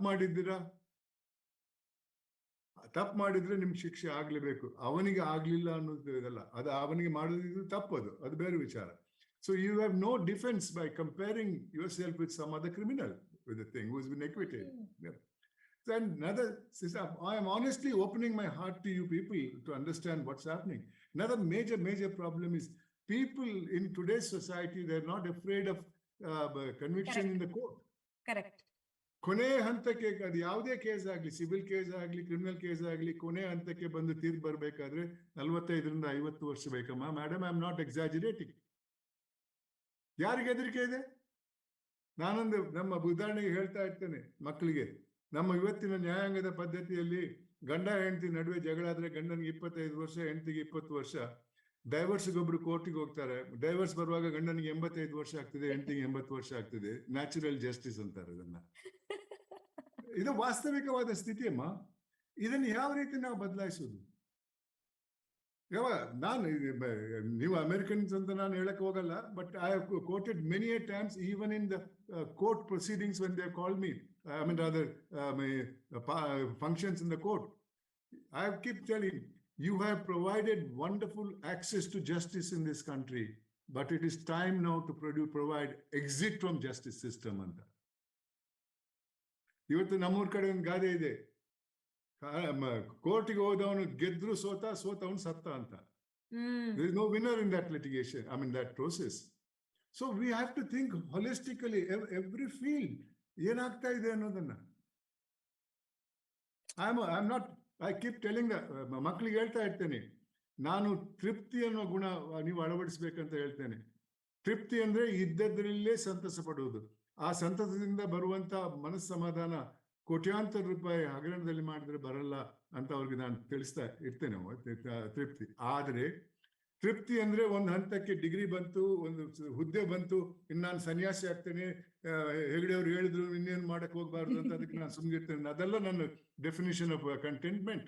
ನಂದೇನಂದ್ರೆ ಮಾಡ್ರಿ, become a millionaire, nothing wrong, provided justly done. ಇನ್ನೊಬ್ಬನ ಜೇಬಿ ಕೈ ಹಾಕಲ್ಲ, ಇನ್ನೊಬ್ಬನ ಹೊಟ್ಟೆ ಕಲ್ಲಾಕಲ್ಲ. ಶ್ರೀಮಂತರಾಗಿ, ನಿಮ್ಮ ಕಾನೂನು ಚೌಕಟ್ಟಿನ ಪ್ರಯತ್ನದಿಂದ ಶ್ರೀಮಂತರಾಗಿ. ಇದನ್ನ ನಾವು ಅರ್ಥ ಮಾಡ್ಕೊಂಡು ನಮ್ಮ ಮಕ್ಕಳಿಗೆ ಹೇಳ್ಕೊಟ್ರೆ ಇವತ್ತು ಬದಲಾವಣೆ ಬಹಳಷ್ಟು ಬೇಗ ಬಂದೇ ಬರ್ತದೆ ಅನ್ನೋದು ನನ್ನ ಅನಿಸಿಕೆ. ಆ ಪ್ರಯತ್ನ ನಾವೆಲ್ಲರೂ ಮಾಡ್ಬೇಕಾಗ್ತದೆ. ನಡಮ್ಮ, ನಾನು ಇದು ಹೇಳ್ತಾ ಇರ್ತೇನೆ, ನಾನು ಇಲ್ಲಿ ಹೇಳುವಾಗ ನೀವು ಬಹಳ ತಿಳ್ಕೊಂಡಿರ್ಬೋದು, ಇವ್ರು ಬಹಳ ಹುದ್ದೆಯಲ್ಲಿದ್ದವರು, ಅವ್ರು ಎಷ್ಟು ಮಾಡಿರ್ಬೇಕು, ನಮ್ಗೆ ಬುದ್ಧಿವಾದ ಹೇಳ್ತಾರಂತ. ಇಲ್ಲ, 70ನೇ ಇಸುವಿಂದ ಇನ್ಕಮ್ ಟ್ಯಾಕ್ಸ್ ಕಟ್ತಾ ಇದ್ದೇನೆ. ಇವತ್ತಿಗೂ ಕೂಡ ನನ್ಗಿರುವುದು ಒಂದು ಅಪಾರ್ಟ್ಮೆಂಟ್ ಭೂಲೋಕದಲ್ಲಿ ಮಾತ್ರ, ಬೆಂಗಳೂರಲ್ಲಿ, ಇನ್ಯಾವುದೂ ಇಲ್ಲ. ಕೊನೆಗೊಂದ್ಸಲ ಹೇಳಿದ್ದೇನೆ, ನನಗೆ ಇವಾಗ 54 ವರ್ಷದಲ್ಲಿ ಒಬ್ಳೆ ಹೆಂಡತಿ ಅಂತ ಕೂಡ ಹೇಳಿದೆ. ಇಷ್ಟೊತ್ತಿಗೆ ನನ್ನಲ್ಲಿ ಏನಾದ್ರೂ ನ್ಯೂನ್ಯತೆ ಇರ್ತಾ ಇದ್ರೆ ಈ ದೇಶದಲ್ಲಿ ನನ್ನನ್ನು ಬೀದಿಗೆ ಇಳಿತಾ ಇದ್ರು, ಬಟ್ಟೆ ಬಿಚ್ಚಿಬಿಟ್ಟು ಊರಿಗೆ ತೋರಿಸ್ತಾ ಇದ್ರು ಎಂತ ಮೋಸಗಾರ ಐತಾ ಅಂತ. ಖಂಡಿತ ಸರ್, ನೀವು ಯಾರಿಂದೂ ಆಗ್ಲಿಲ್ಲ. ನೋಡ್ರಮ್ಮ, ನನ್ನ ಗಣಿ ವರದಿಯಲ್ಲಿ 3 ಮುಖ್ಯಮಂತ್ರಿಗಳ ಹೆಸರು ಹಾಕಿದ್ದೇನೆ. ಕಾಂಗ್ರೆಸ್ನವರೊಬ್ರು, JDSನವರೊಬ್ರು, ಬಿಜೆಪಿ ಒಬ್ರು. ನಾನು ಯಾವ ರಾಜಕೀಯ ಪಕ್ಷಕ್ಕೂ ಸೇರಿದವನಲ್ಲ. ಪ್ರಜಾಪ್ರಭುತ್ವದಲ್ಲಿ ಅಪಾರ ನಂಬಿಕೆ ಇದೆ. ಪ್ರಜಾಪ್ರಭುತ್ವ ರಾಜಕೀಯ ಇಲ್ಲದೆ ಇರಕ್ಕೆ ಸಾಧ್ಯವಿಲ್ಲ. ಆದ್ರೆ ಆ ಪ್ರಜಾಪ್ರಭುತ್ವದಲ್ಲೂ ಕೂಡ ಜವಾಬ್ದಾರಿ ಇರಬೇಕು. ಯಾಕೆ ಆ ಒಂದು ಜನತಾ ಪ್ರತಿನಿಧಿ ಅಂತ ನಾವು ಹೋಗ್ತೇವೆ, ಅಲ್ಲಿ ಏನ್ ಮಾಡ್ತೇವೆ ನಾವು?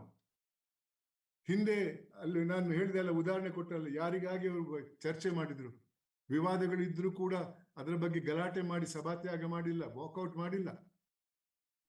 ಯಾಕೆ? ಯಾವುದು ಸರಿ ಯಾವುದು ತಪ್ಪನ್ನೋದನ್ನ ಶಾಂತಿಯುತವಾಗಿ ಯೋಚನೆ ಮಾಡಿ ಚರ್ಚೆ ಮಾಡಿ ಅದಕ್ಕೆ ಸಮ್ಮತಿ ಕೊಡ್ತಾ ಇದ್ರು. ಇವತ್ತು ಹಾಗಿಲ್ಲ ನಮ್ಮ ಪಾರ್ಲಿಮೆಂಟ್ ಅಲ್ಲಿ. ಖಂಡಿತ 75% ಪಾರ್ಲಿಮೆಂಟಿನ ಪ್ರೊಸೀಡಿಂಗ್ಸ್, ಅಸೆಂಬ್ಲಿ ಪ್ರೊಸೀಡಿಂಗ್ಸ್ ಇವತ್ತು ವಾಕೌಟ್ ಅಲ್ಲೇ ಆಗ್ತದೆ, ಯಾವ ಕೆಲಸನ ನಡೆಯಲ್ಲ. ಅವರೆಲ್ಲ ಹೋದ್ಮೇಲೆ ಆಡಳಿತ ಪಕ್ಷದವರು ತಮ್ಮ ಎಲ್ಲ ಕಾನೂನುಗಳನ್ನು ಮೇಜ್ ಮೇಲೆ ಇಡ್ತಾರೆ, ಪಾಸ್ ಅಂತಾರೆ, ಅದಕ್ಕೆ ವಿರೋಧ ಇಲ್ಲಲ್ಲ, ಅವರೆಲ್ಲ ವಾಕೌಟ್ ಮಾಡಿದ್ದಾರೆ. This is the system. I am saying it with A very heavy heart. Sir, ಒಂದು ಮಾತು ಖಂಡಿತ, ನಿಮ್ಮಂತವ್ರು ನಮ್ಮ ಸಮಾಜಕ್ಕೆ ಮಾದರಿ. ಏಕೆಂದ್ರೆ ಅದೇ ಡೇರ್ ಡೆವಿಲ್ ನೀವ್ ಹೇಳ್ದಂಗೆ 3 ಮುಖ್ಯಮಂತ್ರಿಗಳನ್ನ ನೇಮಕ ಮಾಡೋದು ಕರಪ್ಷನ್ ಚಾರ್ಜಸ್ ಅಲ್ಲಿ ಅಂದ್ರೆ it's not an easy task. ಎಷ್ಟು ಥ್ರೆಟ್ ಬಂದಿರ್ಬೇಡ ನಿಮ್ಗೆ, ಜೀವ ಬೆದರಿಕೆ ಆಗಿರ್ಬೋದು, ನಿಮ್ಮ ಕೆಲಸ ನಿಲ್ಸಕ್ಕೆ ಎಷ್ಟು ಜನ ಕಷ್ಟ ಅಂದ್ರೆ ಕೆಲಸ ನಿಲ್ಸ್ಬಿಡ್ಬೇಕು, ಸಾಕು ಇವ್ರದ್ದು ನಾವೇ ನೇಮಕ ಮಾಡಿದ್ದು ನಮ್ಮ ಹೆಸರನ್ನೇ ಹೇಳ್ತಾರಲ್ಲ ಅನ್ನೋ ತರ ನಾನು ಓದ್ತಾ ಇದ್ದೆ ಅದ್ರ ಬಗ್ಗೆ ಎಲ್ಲ ಬಹಳ ರಿಸರ್ಚ್ ಮಾಡ್ತಾ. ಬಹಳ ಬೇಜಾರಾಗುತ್ತೆ, ನಮ್ಮ ಸಿಸ್ಟಮ್ ಈ ತರ ಇದೆಯಲ್ಲ. ಒಬ್ರು ನ್ಯಾಯದ ಮಾರ್ಗದಲ್ಲಿ ನಡಿತೀವಿ ಅಂದ್ರೆ ಈ ತರ ನಮ್ಗೆ ಕಾಟ ಕೊಡ್ತಾರಲ್ಲ ಅಂತ ಹೇಳಿ ನಾಗೇಂದ್ರ ಹೊನ್ನವಳ್ಳಿಯವರು ಒಂದು ಪ್ರಶ್ನೆನ ಕೇಳಿದ್ದಾರೆ. Are we missing teaching responsibilities to kids? We always teach rights but not responsibilities ಅಂತ. ನೀವಾಗ್ಲೇ ಹೇಳ್ದಂಗೆ ನಮ್ಮ ರೈಟ್ಸ್ ಅಂತ ನಾವು ಮಾತಾಡ್ತೀವಿ, ರೆಸ್ಪಾನ್ಸಿಬಿಲಿಟಿ ಬಗ್ಗೆ ಮಕ್ಳಿಗೆ ಯಾವ ರೀತಿ ಹೇಳ್ಕೊಡೋದು, ಅದು ನಮ್ಮ ಸಿಸ್ಟಮ್ ಅಲ್ಲಿ ಮಿಸ್ ಆಗ್ತಿದ್ಯಾ ಅಂತ ಕೇಳಿದ್ದಾರೆ. ಹೌದಮ್ಮ, ನಿಜ ಅವ್ರು ಹೇಳಿದ ಮಾತು.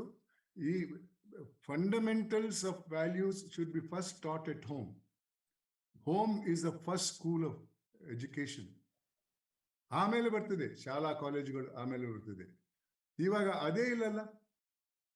ತಂದೆ ತಾಯಿಯವರು ಅವ್ರದ್ದೇ ಸಮಸ್ಯೆಗಳು ಇರ್ತದೆ, ಮಕ್ಕಳನ್ನು ಹುಟ್ಟಿಸುವುದು ಮಾತ್ರ ಅವರ ಕರ್ತವ್ಯ ಅಂತ ತಿಳ್ಕೊಂಡಿದ್ದಾರೆ. ಇವತ್ತು ನಾವು ಕೊಡ್ರಲ್ವಾ ಊಟ ಆಗ್ತಾ ಇದ್ದೇನೆ, ಅವನಿಗೆ ಶಾಲಾ ಖರ್ಚುಗಳನ್ನು ನಾನೇ ಕೊಡುದು, ಅಲ್ಲಿಗೆ ಮುಗ್ಲಿಲ್ಲ ಜವಾಬ್ದಾರಿ. ಅವರನ್ನ ಒಬ್ಬ ಒಳ್ಳೆಯ ಜನತೆಯಾಗಿ ಮಾಡುವುದು ಅವರ ಕರ್ತವ್ಯ. ಅದ್ರ ಬಗ್ಗೆ ಪ್ರಯತ್ನ ನಡಿಬೇಕು. ನಾನು ಇದನ್ನ ನನ್ನ ಜೇಬಿಂದ ಹೇಳುವುದಲ್ಲ, ನನ್ಗೆ ಕುಟುಂಬದಲ್ಲಿ ಆದದ್ದನ್ನು ಹೇಳ್ತಿದ್ರೆ ಆ ಸಮಯದಲ್ಲಿ ಸುಮಾರು 70-80% ಕುಟುಂಬದಲ್ಲಿ ಅದೇ ಜವಾಬ್ದಾರಿ ಇತ್ತು, ಅದನ್ನ ಪೋಷಕರು ನಿಭಾಯಿಸ್ತಾ ಇದ್ರು. ತದನಂತರ ನಾನು ಹೇಳಿದ ಶಾಲೆಗೆ ಹೋದಾಗ ನೀತಿ ಪಾಠ ಅಂತ ಇತ್ತು. ಇವಾಗ ಯಾವ ಶಾಲೆಯಲ್ಲೂ ಆ ಪಾಠಗಳಿಲ್ಲ. ಇವತ್ತು ಯಾರಮ್ಮ ಕಲಿಸ್ತಾರೆ ಮಕ್ಕಳಿಗೆ? ಇವತ್ತಿನ ಪರಿಸ್ಥಿತಿಯಲ್ಲಿ ನಾವು ನೋಡುವುದು, ಪಕ್ಕದ ಮನೆಯವನು ಹೆಂಗೆ ಶ್ರೀಮಂತನಾದ, ಅಪ್ಪ ಅಮ್ಮ ಹೇಳೋದಷ್ಟೇ, ಹೋಲಿಸುವುದು. ನೋಡಪ್ಪ ಅವನು ನೋಡು, ನಿನ್ ಕ್ಲಾಸಲ್ಲಿ ಇದ್ದವನು ಇವಾಗ ಸ್ಕೂಟರ್ ಇಟ್ಕೊಂಡಿದ್ದಾನೆ, ನಿನ್ನ ಹತ್ರ ಒಂದು ಸೈಕಲ್ ಕೂಡ ಇಲ್ಲ, ಅವನು ಹೇಗೆ ಸ್ಕೂಟರ್ ತಗೊಂಡ ಅನ್ನೋದನ್ನ ಅಪ್ಪ ಅಮ್ಮ ಹೇಳಕ್ ಹೋಗಲ್ಲ. ಮೋಸ ಮಾಡಿದ ಅಂತ ಹೇಳಕ್ ಹೋಗಲ್ಲ, ಮೋಸ ಮಾಡಿದ್ದು ತಪ್ಪು ಅಂತ ಹೇಳಕ್ ಹೋಗಲ್ಲ. ಈ ದೇಶದ ಮೇಲೆ ದೇಶದ ಜವಾಬ್ದಾರಿ ಏನು? ದೇಶದ ಆರ್ಥಿಕ ಪರಿಸ್ಥಿತಿಗೆ ನೀವು ಯಾವ ರೀತಿ ಇದನ್ನ ಪ್ರೋತ್ಸಾಹ ಮಾಡ್ಬೇಕು ಅನ್ನೋದು ಯಾರು ಹೇಳಲ್ಲ. ನೀನ್ ದೊಡ್ಡವನಾಗ ಸಾಕು. ಈ ಭಾವನೆಗಳನ್ನ ಬದಲಾಯಿಸ್ಬೇಕಮ್ಮ. Because we are so materialistic today. It's very very unfortunate that we don't think in terms of the nation, we don't think of the future of this country. ಇವತ್ತು ನನ್ನ ದೇಶದಲ್ಲಿ ಮಾತ್ರ ಅಲ್ಲಮ್ಮ, ನೋಡ್ತಾ ಇದ್ರಲ್ಲ, ಇವತ್ತು ಯುದ್ಧಗಳು ನಡೀತಾ ಇದೆ. ಯಾವ ಕಾರಣಕ್ಕಾಗಿ ಯುದ್ಧಗಳು ನಡೀತಾ ಇದೆ? ಯುಕ್ರೇನ್ ನಲ್ಲಿ ಸಾವಿರಾರು ಜನ ಸಾಯ್ತಾ ಇದ್ದಾರೆ, ಲಕ್ಷಗಟ್ಟಲೆ ಮಕ್ಕಳು ಅನಾಥರಾಗಿದ್ದಾರೆ, ಅದಕ್ಕಿಂತ ಜಾಸ್ತಿ ಜನರ ಪ್ರಾಪರ್ಟಿ ಎಲ್ಲ ಹೋಗಿದೆ. ಯಾವ ಕಾರಣಕ್ಕಾಗಿ? ನೀವು ನಿಮ್ ದೇಶ ಇದೆ, ನೀವು ನೋಡ್ಕೊಳ್ರಪ್ಪ ನಿಮ್ ದೇಶ. ಅವರೇ ನಿಮ್ಮ ಮೇಲೆ ಯುದ್ಧ ಮಾಡಕ್ಕೆ ಬರಲಿಲ್ಲ. ಹೌದು, ಅವರಲ್ಲಿ ಕೆಲವು ನ್ಯೂನತೆ ಇರಬಹುದು, ಅವ್ರು ನೀವು ಹೇಳಿದಂತ ಮಾತನ್ನು ಕೇಳದಿರ್ಬಹುದು, ಆದ್ರೆ ನಿಮ್ ಕರ್ತವ್ಯ ಏನು? ಆ ದೇಶದ ಮೇಲೆ ದಾಳಿ ಮಾಡುವುದಲ್ಲ. That's not the only thing. We are reading in the papers about what's happening in Taiwan. What's happening in our own country. ಬಹಳ ದೂರ ಹೋಗ್ಬೇಕಾಗಿಲ್ಲಮ್ಮ. ನಮ್ಮ ದೇಶದಲ್ಲೂ ಕೂಡ ಈ ಭಾಷೆ ಮತ್ತೆ ಧರ್ಮವನ್ನ ಇಟ್ಕೊಂಡು ದೇಶವನ್ನು ವಿಂಗಡಿಸುವಂತಹ ಪ್ರಯತ್ನ ನಡೀತಾ ಇದೆ. ಇವತ್ತು ನಾವು ಕುಡಿಯುವ ನೀರಿಗಾಗಿ ತಮಿಳುನಾಡು ಮತ್ತೆ ಕರ್ನಾಟಕದ ನಡುವೆ ವಿವಾದಗಳಿವೆ. ಅದನ್ನು ಸುಪ್ರೀಂ ಕೋರ್ಟ್ ಅಲ್ಲಿ ನಾವು ಅದಕ್ಕೆ ಪರಿಹಾರ ಹುಡುಕ್ತಾ ಇದ್ದೇವೆ. ಒಂದಿನ ಸುಪ್ರೀಂ ಕೋರ್ಟ್ ಅಲ್ಲಮ್ಮ, it may be a war front. Just think of that. Think of not, you may say, ನಾನು ಎಲ್ಲಿರ್ತೇನ್ರಿ, ನಾನು ಅಷ್ಟೊತ್ತಿಗೆ ಇರಲ್ಲ ಅಂತ. ಹೌದು, ನೀವು ಇರಲ್ಲ. ನಿಮ್ಮ ಮಕ್ಕಳ ಭವಿಷ್ಯ ಸ್ವಲ್ಪ ನೋಡ್ರಿ, ಅವರ ಮಕ್ಕಳ ಭವಿಷ್ಯ ನೋಡ್ರಿ. ಅದಕ್ಕೆ ಬುನಾದಿ ಹಾಕ್ಬೇಕಾದದ್ದು ನೀವು. ಖಂಡಿತ ಸೋಷಿಯಲ್ ರೆಸ್ಪಾನ್ಸಿಬಿಲಿಟಿ ಎಷ್ಟು ನಾವು ತಗೋತೀವೋ ಅಷ್ಟು ಸಮಾಜದಲ್ಲಿ ಒಬ್ಬ ಪರ್ಸನ್ ತಗೊಂಡ್ರೆ ಅವರ ಅವರ ಡ್ಯೂಟಿ ಅವ್ರು ಮಾಡಿದ್ರೆ ಎಷ್ಟೋ ಬದಲಾವಣೆಗಳು ಬರುತ್ತೆ ಅನ್ನೋದು ನಿಮ್ಮ ಅಭಿಪ್ರಾಯ ಹಂಗಿದ್ರೆ? ನಿಜ. ಹಾಗೆ ಇನ್ನೂ ಒಂದು ಪ್ರಶ್ನೆ ಸರ್, ಹಾಗೆ ಕರಪ್ಷನ್ಗೆ will go back to the corruption topic. ನಿಮ್ಮ ಅನಿಸಿಕೆ ಏನು ಅಂತ ಕೇಳ್ತಾ ಇದ್ದಾರೆ. Karnataka high court judgment to bring ACB under Lokayukta, ಅದ್ರ ಬಗ್ಗೆ ನಿಮ್ಮ ಅನಿಸಿಕೆ ಏನು ಅಂತ ಕೇಳ್ತಾ ಇದ್ದಾರೆ ನಾಗೇಂದ್ರ ಹೊನ್ನವಳ್ಳಿ ಅವರು. ಬಹಳ ಉತ್ತಮವಾದ ಜಡ್ಜ್ಮೆಂಟು, ನಾನು ಅದನ್ನು ಪ್ರಶಂಸಿಸ್ತೇನೆ. ಇತ್ತೀಚೆಗಿನ ಕಾಲದಲ್ಲಿ ಒಂದು ಜನಪರವಾದ ತೀರ್ಪು ಬಂದಿದ್ದರಿಂದ ಇದು ಕರ್ನಾಟಕ ಹೈಕೋರ್ಟ್ನ ಜಡ್ಜ್ಮೆಂಟ್. ನೋಡ್ರಮ್ಮ, 1970ನೇ ಇಸವಿಯಲ್ಲಿ ಇಲ್ಲೊಂದು ಅಡ್ಮಿನಿಸ್ಟ್ರೇಟಿವ್ ರಿಫಾರ್ಮ್ಸ್ ಕಮಿಷನ್ ಅಂತ ಇದೆ, ಆಡಳಿತ ಸುಧಾರಣೆ ಆಯೋಗ ಅಂತ. ಅವರೊಂದು ಕೇಂದ್ರ ಸರ್ಕಾರ ಮತ್ತೆ ರಾಜ್ಯ ಸರ್ಕಾರಗಳಿಗೆ ಒಂದು ವರದಿ ಕೊಡ್ತಾರೆ. ಭಾರತದಲ್ಲಿ ಇವತ್ತು ದುರಾಡಳಿತ ಆ ಮಟ್ಟಕ್ಕೆ ಹೋಗಿದೆ, ಭ್ರಷ್ಟಾಚಾರ ಆ ಮಟ್ಟಕ್ಕೆ ಹೋಗಿದೆ. 70ನೇ ದಶಕದಲ್ಲಿ ಹೇಳ್ತಾರೆ, ಇದಕ್ಕೆ ಮಟ್ಟ ಹಾಕಬೇಕಾದ್ರೆ ಅದರ ವಿರುದ್ಧ ಹೋರಾಟ ಮಾಡುವ ಒಂದು ಸ್ವತಂತ್ರವಾದ ಸಂಸ್ಥೆಯನ್ನ ಕಟ್ಟಬೇಕು ನೀವು.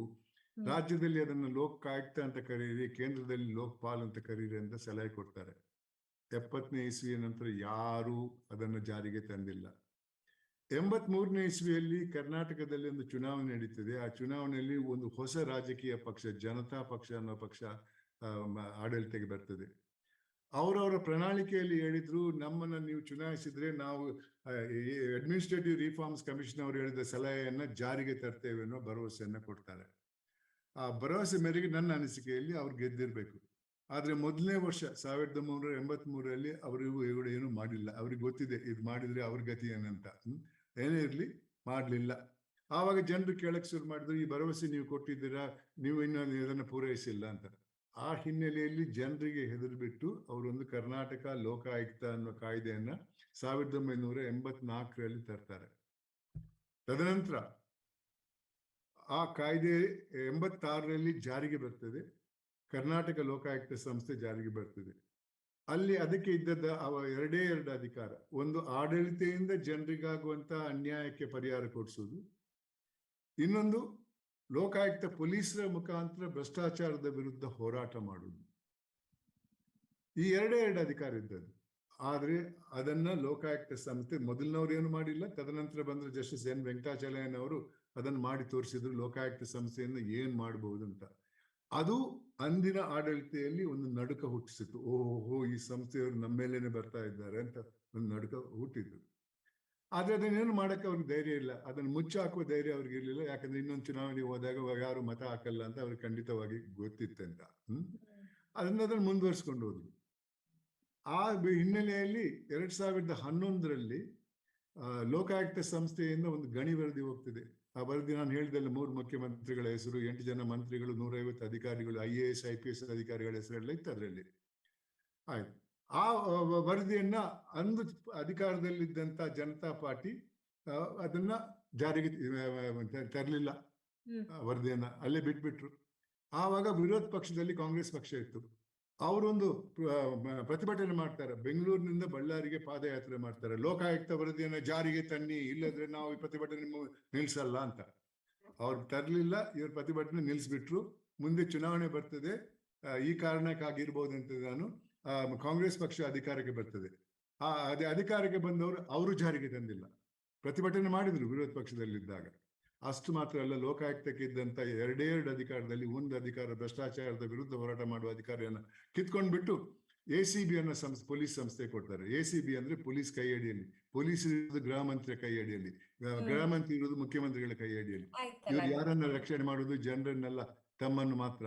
ಅದಕ್ಕೆ ಅವರು ACBಯನ್ನ ತಂದ್ರು. ಆವಾಗ ಜನತಾ ಬಿಜೆಪಿಯವರು ವಿರೋಧ ಪಕ್ಷದಲ್ಲಿದ್ರು 2016ರಲ್ಲಿ. ಅವರಂತಾರೆ, ನಾವು ಅಧಿಕಾರಕ್ಕೆ ಬಂದ್ರೆ ACBಯನ್ನ 24 ಗಂಟೆಯಲ್ಲಿ ಡಿಸ್ಮಿಸ್ ಮಾಡ್ಬಿಡ್ತೇವೆ, ಲೋಕಾಯುಕ್ತಕ್ಕೆ ಹೆಚ್ಚಿನ ಅಧಿಕಾರ ಕೊಡ್ತೇವೆ ಅಂತ ಹೇಳಿದ್ರು. ಮತ್ತೆ ಅಧಿಕಾರಕ್ಕೆ ಬರ್ತಾರೆ, ಅವರು ಕೊಟ್ಟಿಲ್ಲ. ಎಂತ ನಾಟಕ ನೋಡಿ, ವಿರೋಧ ಪಕ್ಷದಲ್ಲಿದ್ರೆ ಯಾವ ನಾಟಕ, ಮತ್ತೇನು.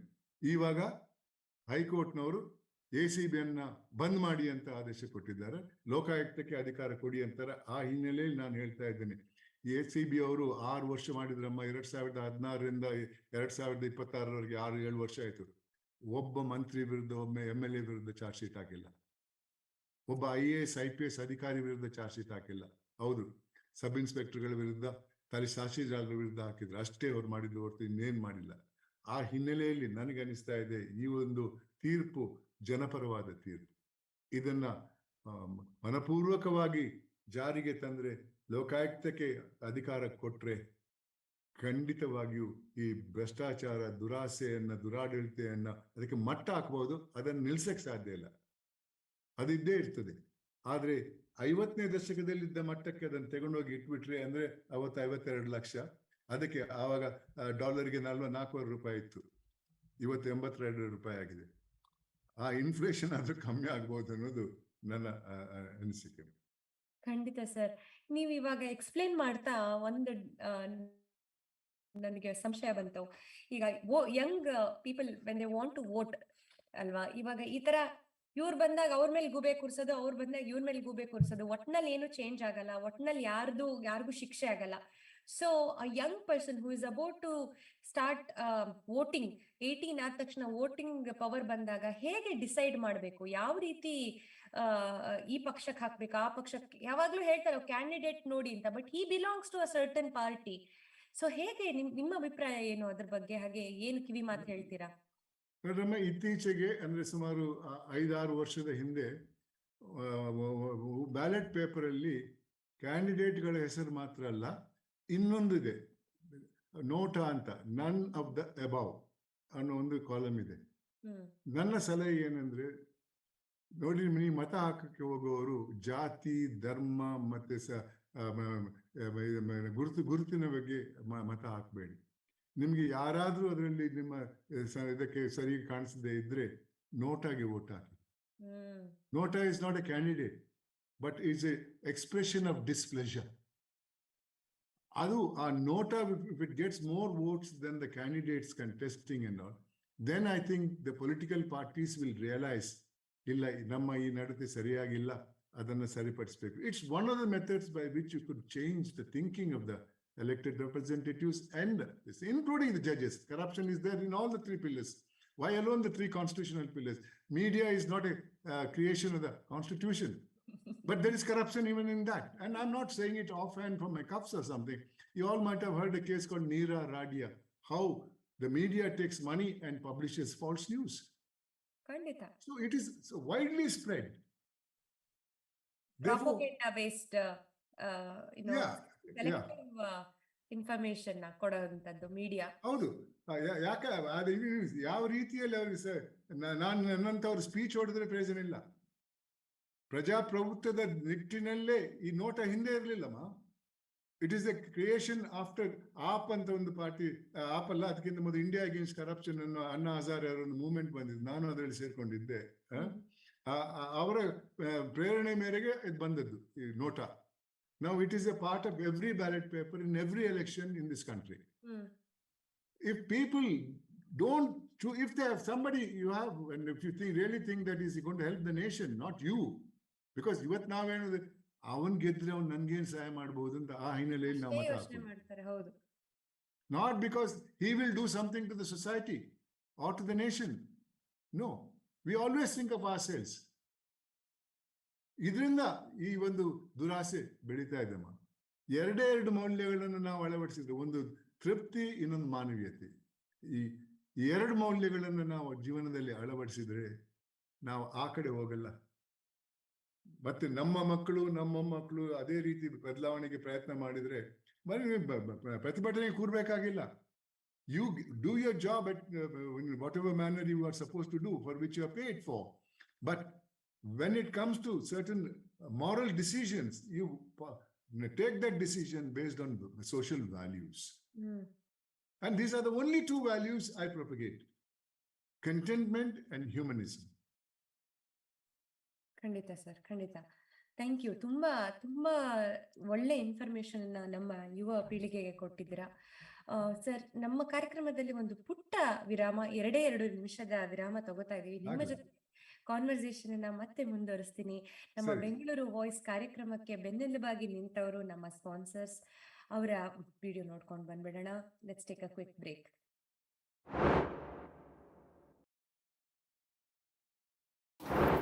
My Tax Filer, number 1 choice of tax filing and planning. Your service information, bookkeeping. 49 ಅಥವಾ ಇಮೇಲ್ ಮಾಡಿ ಸನ್ನಿ ನ ಕೊಡ್ತಿದ್ದಾರೆ. ನಿಮ್ಮ ವಾಹನದ ಆರೈಕೆಗೆ one and only person Shri auto services. Shri auto services ಫ್ರೀಮಾಂಟ್ನಲ್ಲಿದೆ. ಅವರ ಫೋನ್ ನಂಬರ್ 5109968404. ಇನ್ನೊಮ್ಮೆ 5109968404. ಅಮೇರಿಕಾದಲ್ಲಿ ಮನೆ ತಗೊಳ್ಬೇಕು ಅನ್ನೋದು ನಿಮ್ಮೆಲ್ಲರ ಡ್ರೀಮ್ ಅಲ್ವಾ?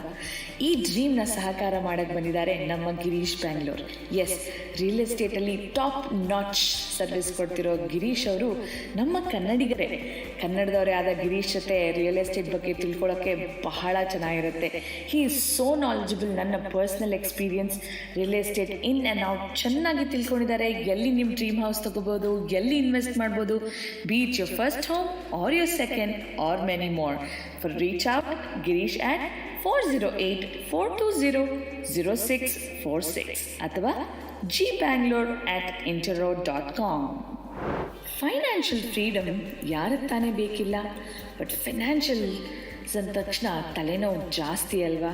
Don't worry, for all your financial questions, yes, investment ಇರ್ಬೋದು, 401k ರೋಲ್ ಓವರ್ ಇರ್ಬೋದು, retirement plans, debt management, educational savings, financial planning, protection, life, auto, home, refinance or mortgage loans ಯಾವುದೇ ಇರ್ಬೋದು. ನಿಮ್ಮ ಎಲ್ಲ ಲೀಗಲ್ ಸಮಸ್ಯೆಗೆ ಪರಿಹಾರ ಬೇಕು ಅಂದರೆ yes, reach out to Anil Halappa. ಹೌದು, ಅನಿಲ್ ಹಾಲಪ್ಪ ಅವರ ಮೊಬೈಲ್ ನಂಬರ್ 209-380-9858 ಅಥವಾ halappa@primerica.com. ನಮ್ಮ ಎಲ್ಲ ಸ್ಪಾನ್ಸರ್ಸ್ಗಳಿಗೂ ನಮ್ಮ ಬೆಂಗಳೂರು ವಾಯ್ಸ್ ಕಡೆಯಿಂದ ಒಂದು big thank you. Welcome back to Bengaluru voice. ನಮ್ಮ ಜೊತೆ ಇದ್ದಾರೆ ಡಾಕ್ಟರ್ ಸಂತೋಷ್ ಹೆಗಡೆ ಅವರು. ಇವತ್ತಿನ ಟಾಪಿಕ್ ಪ್ರೌಡ್ ಇಂಡಿಯನ್ ಅಂತ. ಏನಾಯ್ತು ಸರ್? ನೋಡಿ, ನಾನು ಡಾಕ್ಟರ್ ಸಂತೋಷ್ ಹೆಗ್ಡೆ ಅಲ್ಲ. ಓ, ನನಗೆ 5 ಗೌರವ ಡಾಕ್ಟರೇಟ್ ಕೊಟ್ಟಿದ್ದಾರೆ. ಸುಪ್ರೀಂ ಕೋರ್ಟ್ನ ಒಂದು ಜಜ್ಮೆಂಟ್ ಇದೆ. ಅದರ ಪ್ರಕಾರ ವಿದ್ಯೆಯಿಂದ ಬಂದಂತ ಡಾಕ್ಟರೇಟ್ ಅನ್ನು ಬಿಟ್ಟು ಗೌರವ ಡಾಕ್ಟರೇಟ್ ಅನ್ನ ಹೆಸರಿಗಿಂತ ಮೊದಲು ಹಾಕಬಾರದು. ನಾನು ಎಲ್ಲೂ ನಾನು ಡಾಕ್ಟರ್ ಸಂತೋಷ್ ಹೆಗ್ಡೆ ಅಂತ ಹಾಕಿಲ್ಲ. ಆದ್ರೆ ಬಹಳಷ್ಟು ಜನ ಆಗ್ತಾ ಇದ್ದಾರೆ. ಯಾಕಂದ್ರೆ ಅದನ್ನ ಖರೀದಿ ಕೂಡ ಮಾಡಬಹುದು, ಆನರರಿ ಡಾಕ್ಟರೇಟ್ ಅನ್ನು. ಅದರಿಂದ I am not A doctor, I am just A lawyer and I'm called Mr. Santosh Hegde. I don't even put Justice Santosh Hegde. ಖಂಡಿತ ಸರ್. ಸರ್, ನಮ್ಮ ದೃಷ್ಟಿಯಲ್ಲಿ ನೀವು ಒಂದು ನಾಲೆಡ್ಜ್ನ ದೊಡ್ಡ ಭಂಡಾರ. ಸೊ ಎಷ್ಟು ಹೇಳೋದು, ಎಷ್ಟು 5-6 ಡಾಕ್ಟರೇಟ್ ಗೊತ್ತಿಲ್ಲ, ಬಟ್ ಎನಿವೆ ಸಂತೋಷ್. 5 ಡಾಕ್ಟರೇಟ್ ಇದೆ, 1 ನಾಡೋಜ ಇದೆ, ಒಂದನ್ನು ನಾನು ಬಳಸ್ತಾ ಇಲ್ಲ. ಅದು ನಿಮ್ಮ ಅದೇ ತುಂಬಿದ ಕೊಡ ತುಳ್ಕಲ್ಲ ಅಂತ ಹೇಳ್ತಾರಲ್ಲ, ಅದು ನಿಮ್ಮ ದೊಡ್ಡ ಗುಣ ಸರ್. ಕಾನೂನಮ್ಮ, ಸಿಂಪ್ಲಿಸಿಟಿ. ಸಾರಿ, ಕಾನೂನದು ನನ್ನ ವೈಯಕ್ತಿಕ ಅಡ್ವರ್ಟೈಸ್ಮೆಂಟ್ ಅಲ್ಲ. ಖಂಡಿತ ಸರ್. ಒಂದು ವಿಚಾರ, ಕರಪ್ಷನ್ ಬಗ್ಗೆ ಮಾತಾಡ್ತಾ ನೀವು ಹೇಳಿದ್ರಿ media is also a part of corrupted ಇದು ಅಂತ. ನೀವು ಈ ನಿಮ್ಮ time as Lokayukta, what was media's role? Like, why didn't media help you, expose all the corrupted people? Media has helped me tremendously, but for the media, you wouldn't have called me today. If you know something about what happened in the Lokayukta during Venkatachala's time or my time, yes. It is because of the support media gave. I am not for a moment saying media has not played its role positively. Yes, media has played. But there are black sheep in the media also who have been propagating the cause of wrong people by taking money. It's not that media has wholly supported Lokayukta. But there are cases in which certain media has been publishing wrong news and about people giving wrong this thing and supporting some political party because of which the false news are coming into the system. No, by and large, media in India, unlike the other organizations, are much better. But comparison is nothing. ಅದೇನಿದೆ, ನಾನು ಹೇಳಿದಿಲ್ಲ, ಆನೆ ಕದ್ದುಕೊಳ್ಳ ಅಡಿಕೆ ಕದ್ದುಕೊಳ್ಳ, ಆದ್ರೆ ನೀವು ಒಂದು ಸ್ವಲ್ಪ media ಸ್ವಲ್ಪ corrupt ಆಗಿರ್ಬೋದು. ಇಲ್ಲ, ಕರಪ್ಷನ್ ಇದ್ರೆ ಕರಪ್ಟ್, ಅದು ಇದು ಅಂತ ಏನಿಲ್ಲ. ಇದು ಎಲ್ಲ ಸಂವಿಧಾನದ ಸಂಸ್ಥೆಯಲ್ಲೂ ಇದೆ, ಸಂವಿಧಾನದ ಹೊರಗಿರುವಂತಹ ಸಂಸ್ಥೆ. ಇವಾಗ ನೀವೇ ಕೇಳಿರ್ಬೋದು, ಖಾಸಗಿ ಲಾಯರ್ಗಳು ಏನ್ ಮಾಡ್ತಾ ಇದ್ದಾರೆ, ಖಾಸಗಿ ಡಾಕ್ಟರ್ಗಳು ಏನ್ ಮಾಡ್ತಾ ಇದ್ದಾರೆ. ಈ ಹಣಕ್ಕಾಗಿ ಹಣ ಕೂಡ ಬಾಯಿ ಬಿಡ್ತದೆ ಅಂತ ಒಂದು ಗಾದೆ ಇದೆ ನಮ್ಮೂರ್ ಕಡೆ. ಅದರಿಂದ I am only giving, when I say that politicians are corrupt, not all politicians are not corrupt. Therefore, we have to make it this thing. But their voice doesn't influence the society. Our maat yaar keltare. Correct. Therefore, what I'm saying is I'm pointing certain things to you people because you are asking from my experience. Correct. So I do mention, yes, the legislature is corrupt, the executive is corrupt, the judiciary is corrupt, and a non-constitutional organization like a media, which we call in India the fourth estate, is also corrupt. Not everybody, but even 1% corruption is bad. Correct. ಖಂಡಿತ sir. Sir, Sada Kallur ಅವರು ಹೇಳ್ತಾ ಇದ್ದಾರೆ, ನಮಸ್ತೆ, it's my privilege to see you on this programme. We pray in almighty to give you health and strength to carry forward your fight against corruption ಅಂತ. ಹಾಗೆ ಚಿದಂಬರ ಶಶಿಕಿರಣ್ ಅವರು ಕೂಡ ಹೇಳ್ತಾ ಇದ್ದಾರೆ, great role model to our society ಅಂತ. So Sadakullur ಅವರು ಒಂದು ಪ್ರಶ್ನೆ ಕೇಳಿದರೆ, ಈ ಸೂಡೋ ಸೆಕ್ಯುಲರಿಸಂ ಬಗ್ಗೆ, ಅದ್ರ ಬಗ್ಗೆ ನಿಮ್ಮ ಅಭಿಪ್ರಾಯ ಏನು? ನಮ್ಮ ಸೆಂಟ್ರಲ್ ಗವರ್ಮೆಂಟ್ ಪರ್ಸ್ಪೆಕ್ಟಿವ್ ಕೂಡ ಕರಪ್ಷನ್ ಆಗಿರ್ಬೋದು, ಹಾಗೆ ಸೂಡೋ ಸೆಕ್ಯುಲರಿಸಂ ಬಗ್ಗೆ ನಿಮ್ಮ ಅಭಿಪ್ರಾಯ ಏನು ಅಂತ. ನೋಡ್ರಮ್ಮ, ನಾನೊಂದು ಉದಾಹರಣೆ ಕೊಡ್ತೇನೆ. ಇತ್ತೀಚೆಗೆ ಒಬ್ರು ರಾಜಕಾರಣಿ ಒಂದು ಸ್ಟೇಟ್ಮೆಂಟ್ ಕೊಡ್ತಾರೆ, I hate Hinduism but I am A secular. ಅದು ಎರಡಕ್ಕೆ ತಾಳ್ಮೆ ಇದೆಯಾ? Or he hates one religion, but he says he's a secular. This is the concept of today's secularism. When they talk and criticize a particular religion, it's not Hinduism only, it could be Islam, it could be Christianity, it could be Buddhism or anything and all. What I say is correct, therefore I can say that this religion is bad. But I'm a secular. No. Let us understand. ಒಂದು ಅರ್ಥ ಮಾಡ್ಕೊಳ್ಳೋಣಮ್ಮ, ವ್ಯಕ್ತಿಗಳಲ್ಲಿ ಯಾವ ರೀತಿಯ ನ್ಯೂನ್ಯತೆ ಇದೆಯೋ ಅದೇ ನ್ಯೂನ್ಯತೆಯನ್ನ ವ್ಯಕ್ತಿಗಳು ನಮ್ಮ ಧರ್ಮಕ್ಕೆ ಸೇರಿಸಿದ್ದಾರೆ. ಅದರಲ್ಲಿ ಕೆಲವರು ಅಂದ್ರೆ ತಮ್ಮ ಧರ್ಮವನ್ನೇ ಹೀನೈಸಿ ಇತರ ಧರ್ಮವನ್ನು ಹೊಗಳುವಂತಹ ವ್ಯಕ್ತಿಗಳು today claim to B secularist. ಅವರು pseudo secularist. Because they are there from every side. There are people in Hinduism who criticize Islam or Christianity. There are people from the other religion, every religion, because it is controlled by human beings. All the shortcomings of the human beings are inculcated into those religious thinking. And they use it for their purpose. ಇದೇ ವ್ಯಕ್ತಿ I hate Hinduism ಅಂತ ಹೇಳಿದವರು ಅವ್ರ ದೇವಸ್ಥಾನಕ್ಕೆ ಹೋಗ್ತಾರೆ. ಅವರ ಹೆಸರು ಒಂದು ಹಿಂದೂ ದೇವರ ಹೆಸರಲ್ಲಿದೆ. Still he says, I hate Hinduism. I mean, these are the pseudos. Sorry? Fashion ಆಗೋಗಿದೆ ಈಗ. ಅದೇ ಬಂದದ್ದು. ಯಾಕಂದ್ರೆ ಚುನಾವಣೆ ಬಂದಾಗ ಅವ್ರ ಮತ ಬೇಕಲ್ಲ, ಇನ್ನೊಂದು ಧರ್ಮದವ್ರ ಮತ. ಅದಕ್ಕೆ ನಾಟಕ. Look, I am a Hindu, but my religion is inside my house. If believe it or not, I respect every religion. I have never ever spoken by name of any religion or condemned any religion. Which religion I follow is my business. And I know in my religion, there's enough number of shortcomings are there. ಇವತ್ತು ನಮ್ಮ ಸ್ವಾಮೀಜಿಗಳು ಹೇಳ್ತಾರೆ, ನಮ್ಮ ಸಮುದಾಯಕ್ಕೆ reservation ಕೊಡಿ ಅಂದ್ರೆ ಇನ್ನೊಂದು ಹಿಂದೂ ಸಮುದಾಯಕ್ಕೆ ಕೊಡಬೇಡಿ ಅಂತ. So everybody has become, so because today in this country, politics has become so powerful. So everybody wants that power only for themselves. ಈ ನಾಟಕ ಎಲ್ಲ ಮತದಾರರ ಇದಕ್ಕೆ ಓಲೈಸಿಕೆ ಮಾತ್ರ, ಇನ್ನು ಯಾವುದಕ್ಕೂ ಅಲ್ಲ. ಖಂಡಿತ. ಸೊ ಎಕಾನಮಿ ಬಗ್ಗೆ ಮಾತಾಡದಿದ್ರೆ ನಿಮ್ಮ ಅನಿಸಿಕೆ ಏನು? Where do we stand in the global world as an emerging economy? I'm not an economist, madam. I'm not an economist, but I can give you this much from myself. ನಿಮ್ಮ perspective ಏನು ಅಂತ? ಆ perspective ನಾನು ಹೇಳ್ತೇನೆ ನೋಡ್ರಮ್ಮ. Today the inflation is so high. Whatever you earn is not enough. Correct. 1 gallon of petrol, which is 4.5 liters, when I was a school-going child, it was 12 annas, that is 75 paise. 4.5 gallons, liters was 75 paise. I'm talking about 50s and all. Today, same thing is 110 rupees in Bengaluru, 1 liter of petrol. Now, that cost cascades into all other purchases also. So, however much you earn is not enough. Salaries have also gone up. My father was a Supreme Court judge. He was drawing 4,000 rupees salary. Today, Wow. a Supreme Court judge earns 2.5 lakhs. But I don't think they have that much of money as my father spent on me and my siblings. Because rupee could add such a wonderful this. And I told you, I'm talking about 50s, 60s when the dollar was 4 rupees 50 paise.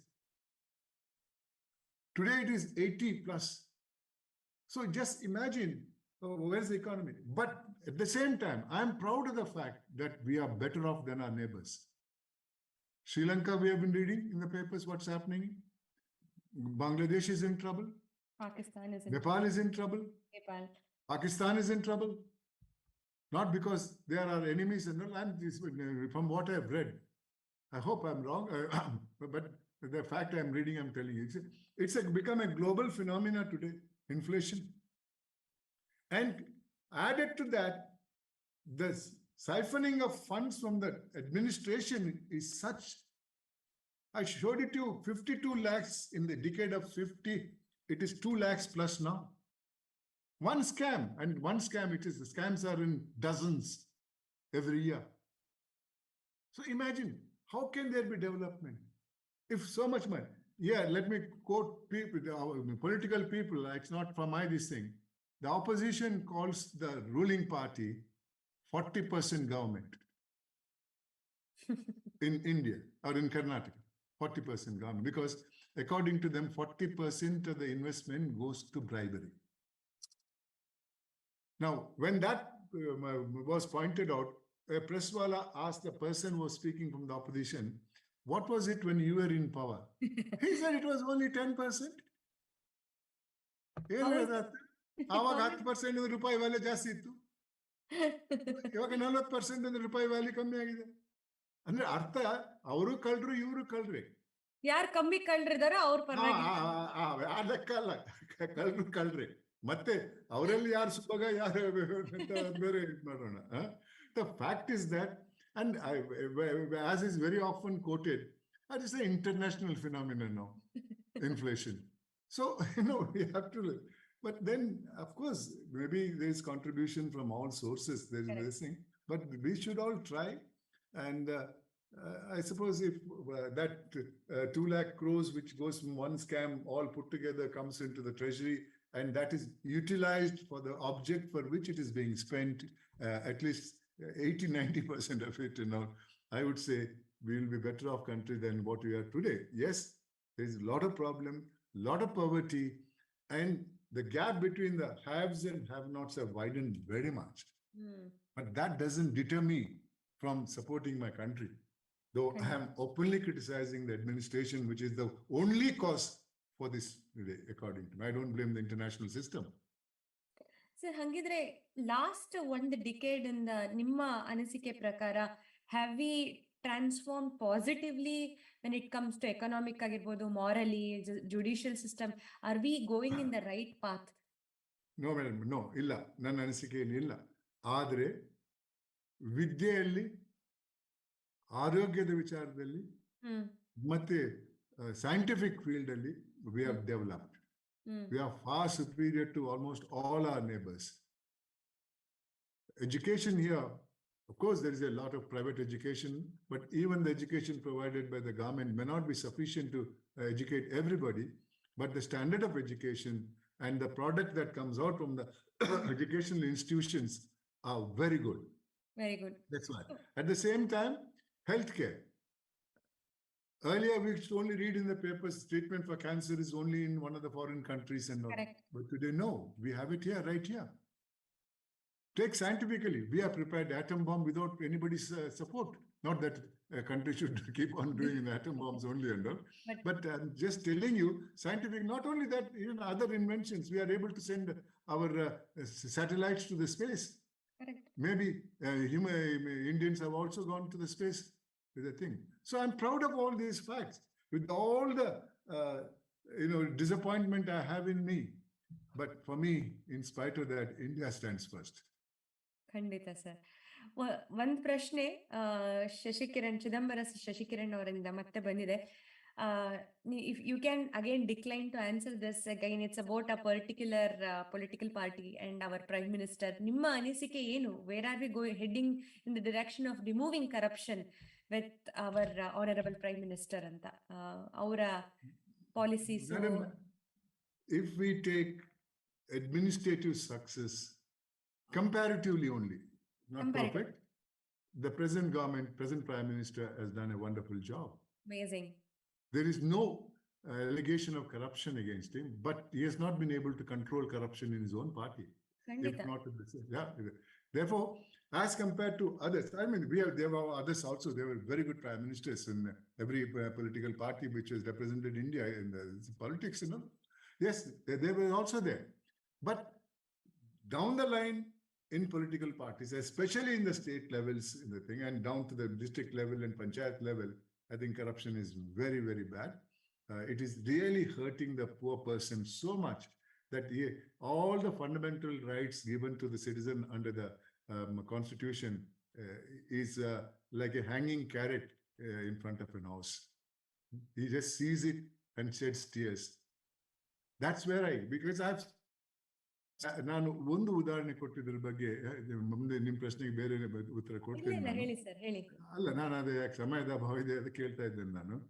ನೋಡ್ರಮ್ಮ, ಒಂದ್ ದಿವಸ ಒಬ್ರು ಮಹಿಳೆ ಬರ್ತಾರೆ, ಸುಮಾರು 80-85 ವರ್ಷಕ್ಕೂ ಜಾಸ್ತಿ ವಯಸ್ಸಿನ ಮಹಿಳೆ. ನಾನು ಕೇಳಿದೆ, ಏನಮ್ಮ ನಿಮ್ ಸಮಸ್ಯೆ ಅಂತ. ಅವ್ರು ಹೇಳ್ತಾರೆ, ಸ್ವಾಮಿ, ನನಗೆ ಆದಾಯ ಇಲ್ಲ, ಒಬ್ಬ ಮಗ ಮುಂಬೈಯಲ್ಲಿ ಕೆಲಸ ಮಾಡ್ತಾನೆ, ಆತ 250 ರೂಪಾಯಿ ನನಗೆ ಮನಿ ಆರ್ಡರ್ ಮಾಡ್ತಾನೆ ತಿಂಗಳಿಗೆ. ಆ ಪೋಸ್ಟ್ ಮ್ಯಾನ್ 10% ಕೇಳ್ತಾನೆ. ಕೊಡದೇ ಇದ್ರೆ ಅವರ ರೂಲ್ಸ್ ಪ್ರಕಾರ, ಪೋಸ್ಟ್ ಅಂಡ್ ಟೆಲಿಗ್ರಾಫ್ ರೂಲ್ಸ್ ಪ್ರಕಾರ 3 ಸಲ ಮನೆಗೆ ಹೋದೆ, ಅಡ್ರೆಸ್ ಸಿಗ್ಲಿಲ್ಲ ಅಂತ ಹಣ ವಾಪಸ್ ಹೋಗ್ಬೇಕು. ಅದು ವಾಪಸ್ ಮಗನಿಗೆ ಹೋಗಲ್ಲ, ದಾರಿಯಲ್ಲಿ ಸೋರ್ಕೊಂಡು ಹೋಗ್ತದೆ. ಈ ಮಹಿಳೆ ಹೆಂಗ್ ಕೋರ್ಟ್ಗೆ ಹೋಗ್ಲಾ? ಈ ಮಹಿಳೆ ಯಾವ ಆಫೀಸ್ಗೆ ಹೋಗ್ಲಿ? ಎಂಥ ಒಂದು ನೋಡಿ ಮಾನವೀಯತೆ ಇಲ್ಲದಂತ ವಿಚಾರ. ಇದನ್ನ ನಾನು ಹತ್ತಿರದಿಂದ ಕಂಡವನು. ಆ ಮಟ್ಟಕ್ಕೆ ಹೋಗಿದ್ದೇವೆ ನಾವು. ದುರಾಸೆಗೆ ಯಾವ ಲಿಮಿಟೇಷನ್ ಇಲ್ಲ. ಮಾನವೀಯತೆ ಅನ್ನೋದು ನಮ್ಮಲ್ಲಿ ಅದು ಒಂದು ಕಳೆದು ಹೋದ, it's A past tense in the thing. I mean, this is in every department, but ultimately rich people can buy them. There's no difficulty for them. This is the way things. I may sound very negative with the thing, but I'm not speaking of making up stories. Every example I've given to you are recorded. ಖಂಡಿತ. ಅಂದ್ರೆ ಈಗ ನಾನು ಈ ಸತಿ ಇಂಡಿಯಾಗೆ ಹೋದ ಒಂದು ನೋಡಿದ್ದೇನು ಅಂದ್ರೆ, ಎಷ್ಟೇ ಹೂ ಮಾರೋರಿಂದ ಹಿಡಿದು ತರಕಾರಿ ಮಾಡೋರು ಎಲ್ಲರ ಹತ್ರನೂ UPI ಅಂತಾರಲ್ಲ, ಎಲ್ಲ ಫೋನ್ ಟ್ರಾನ್ಸ್ಫರ್ ಇತ್ತು. That was one of the biggest transaction that I have seen, which is a very positive way. ಎಲ್ಲಾದ್ರೆ ನೀವು ಹೇಳ್ದಂಗೆ 250ರಲ್ಲಿ 10% ಹೋದ್ರೆ ಅವ್ರಿಗೆ ಏನು ಉಳಿತಾ ಇತ್ತು? 250ರಲ್ಲಿ ಖಂಡಿತ. So one of the positive changes that I have seen. So hopefully again with same thing happening again, ಒಂದು system ಅಲ್ಲಿ ಚೇಂಜ್ ಮಾಡೋದ್ ತರದು ಕಷ್ಟ, ಬಟ್ ಅದನ್ನ ಹಂತಲ್ಲಿ ನಾವು ಕೈ ಬಿಟ್ಟು ಬಿಡಬಾರ್ದು ಅನ್ನೋದು ಒಂದು ನನ್ನ ಅಭಿಪ್ರಾಯ. ಸರ್, ಹಾಗೆ ಒಂದು ಪ್ರಶ್ನೆ, ಶ್ರೀಯುತ ಶಿವಸ್ವಾಮಿ ಅಂತ ಇದ್ದಾರೆ, ನಮ್ಮ ಭಗವದ್ಗೀತೆನ ಬಹಳಷ್ಟು ತಿಳ್ಕೊಂಡು ತುಂಬಾ ಜನಕ್ಕೆ ಪಾಠ ಹೇಳ್ಕೊಡ್ತಾ ಇದ್ದಾರೆ. ಅವರು ನಿಮ್ಮ ಒಪಿನಿಯನ್ ಏನು ಭಗವದ್ಗೀತೆಯಲ್ಲಿ ಬಗ್ಗೆ ಅಂತ ಕೇಳಿದ್ದಾರೆ. ನೋಡ್ರಮ್ಮ, ನಾನು ಭಗವದ್ಗೀತೆ ಓದಿದವನಲ್ಲ. ಯಾಕಂದ್ರೆ ನನ್ನ ಸಮುದಾಯದಲ್ಲಿ ಆ ಅಭ್ಯಾಸ ಯಾರಿಗೆ ಇರ್ಲಿಲ್ಲ. But then I have subsequently in my life I have been reading quotations and participated in proceedings where Gita has been often quoted. Every one of the quotations that I have heard is a meaningful quotation. ಅದನ್ನೇ ಉದಾಹರಣೆಗೆ ಭಗವದ್ಗೀತೆಯಲ್ಲಿ ಅವ್ರು ಏನ್ ಹೇಳ್ತಾರೆ ಅಂತ ನಂಗೆ ಗೊತ್ತಿಲ್ಲ, but I'm sure that is a reference to what I'm now referring to in Yes. regard to humanism. Correct. ನಮ್ಮ ಹಿರಿಯರು ಕವಿಗಳು ಬರೀತಾರೆ, ಏನೇ ಆಗು ಏನೇ ಆಗು ನಿನಗೆ ಬೇಕಾದವನಾಗು, ಆದರೆ ಮೊದಲು ಮಾನವನಾಗು. ಎಂಥ ಮಾತು ನೋಡಿ. I'm sure the foundation for this quotation has come from Bhagavad Gita. I have no doubt about it. And I've heard people quote, and since it is in Sanskrit, I don't understand Sanskrit. And I'm not that religious, or rather, I have not studied the scriptures of my own this thing and all. I go by my practical experience in life and all, not by the teaching in the Bhagavad Gita. ನೀವು ಹೇಳಿರೋ ಪ್ರತಿಯೊಂದು ಮಾತು ಕೂಡ I think it resonates with Bhagavadgita, or rather the other way round. ಯಾಕೆಂದ್ರೆ ನೀವು ಒಂದು ಹೇಳಿದ್ರಿ social responsibility ಬಗ್ಗೆ, ಖಂಡಿತ ಅದು ಭಗವದ್ಗೀತೆಯಲ್ಲಿ ಕೂಡ ಕೃಷ್ಣ ಅರ್ಜುನನಿಗೆ ಉಪದೇಶ ಕೊಡ್ಬೇಕಾದ್ರೆ ಹೇಳಿದ್ದಾರೆ. ಸೊ ನಮಗೆ ನೀವು ಹೇಳಿದಂಗೆ ಸಮಯದ ಅಭಾವ ಇದೆ. ಎಷ್ಟು ನಿಮ್ಮ ಹತ್ರ ತಿಳ್ಕೊಳ್ಳೋದಿದೆ ಅಂದ್ರೆ ನಮಗೆ 1 ಗಂಟೆಯ ಕಾಲಾವಕಾಶ ಖಂಡಿತ ಸಾಲಲ್ಲ. ನಾವು ನನ್ನ ಪ್ರಶ್ನೆಗಳು ಸುಮಾರು ಇದ್ವು. ರೈಟ್ ವಿಂಗ್, ಲೆಫ್ಟ್ ವಿಂಗ್ ಆಗಿರ್ಬೋದು. ಈಗ ಯಾವ ತರ ನಾವು society is divided so badly, we are forced to choose a side.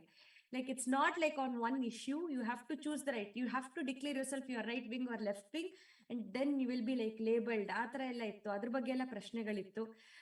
Probably ನಮ್ಗೆ ಅಗೇನ್ ಸಮಯದ ಅಭಾವ ಇರೋದ್ರಿಂದ ಮುಂದಿನ ಸತಿ ನಾನು ನಿಮ್ಮ ಜೊತೆ ಇದ್ರ ಬಗ್ಗೆ ಹೇಳಿ ಸರ್.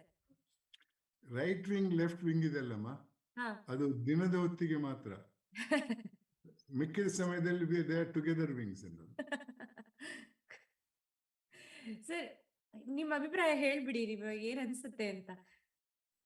ಅಲ್ಲ, see, there is bound to be a difference of opinion in any society. There is no doubt about it. Left wings also, their political philosophy suits a class of persons who deserve support.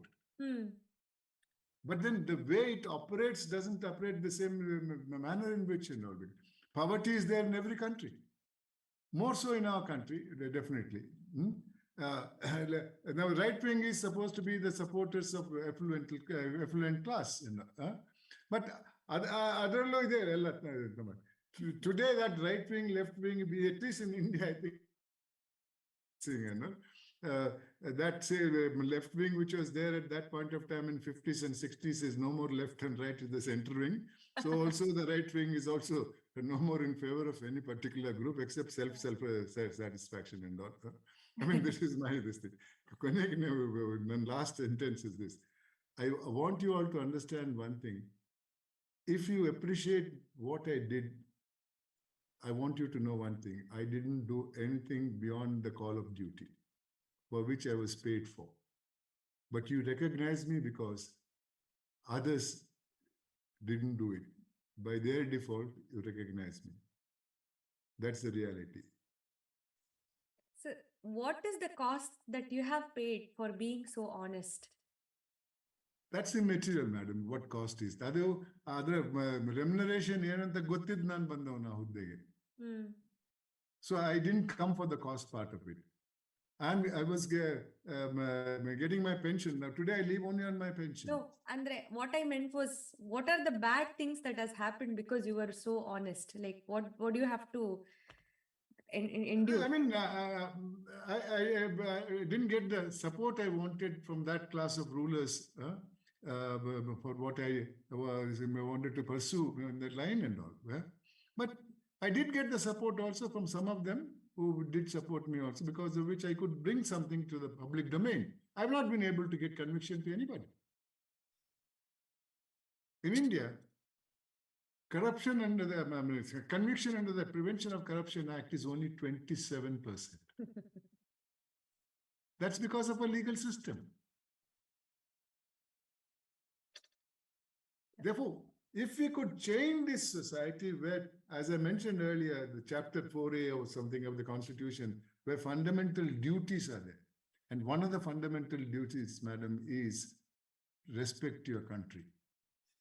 Not to do anything that brings the reputation of the country. ಇವತ್ತು ಎಷ್ಟು ಜನ ಇದ್ದಾರೆ, ಒಬ್ರು ವಿದ್ಯಾರ್ಥಿ ಒಂದು 5-6 ವರ್ಷದ ಹಿಂದೆ ಹೇಳ್ತಾರೆ ಹಿಂದಿಯಲ್ಲಿ, ಹಿಂದೂಸ್ತಾನ್ ತರ ಸೌತ್ ಟುಕಡೆ ಹೋಂಗೆ ಅಂತಾರೆ. ಇವತ್ತು ಕೂಡ gang is known as that. But ಈ ಭಾವನೆಗಳು ಎಲ್ಲಿಂದ ಬರ್ತದೆ ಈ ಮಕ್ಕಳಲ್ಲಿ? Amazing youngster. So that shows how you are prepared to mold your thinking.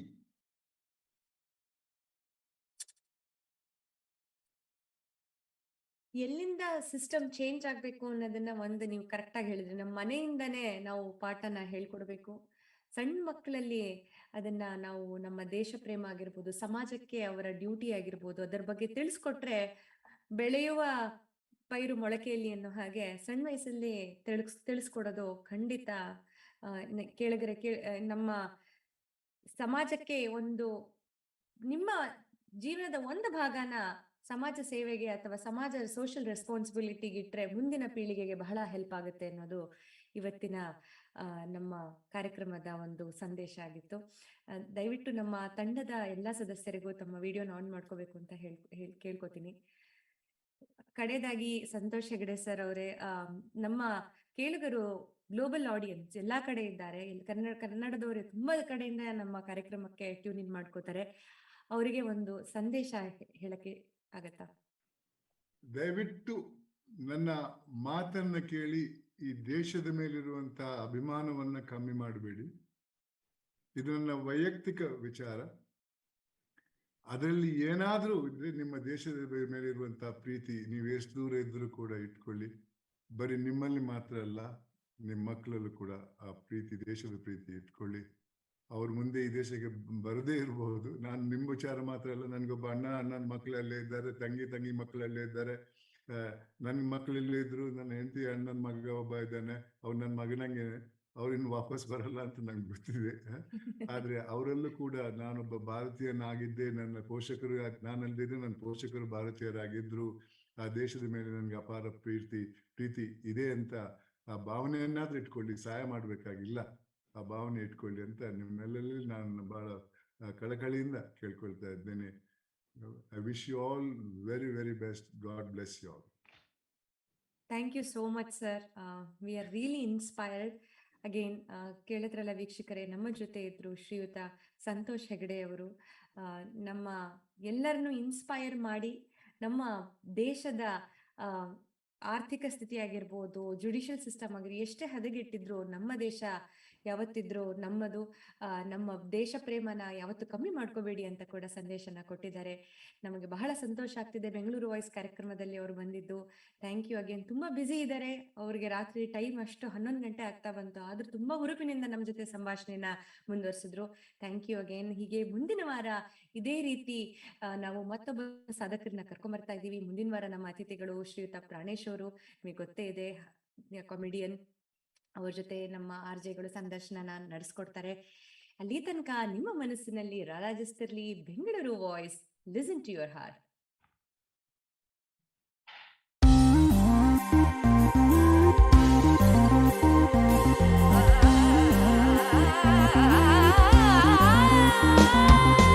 ಆಲಿಸು ಗೆಳೆಯನ ಹೃದಯದ ಮಾತೊಂದ,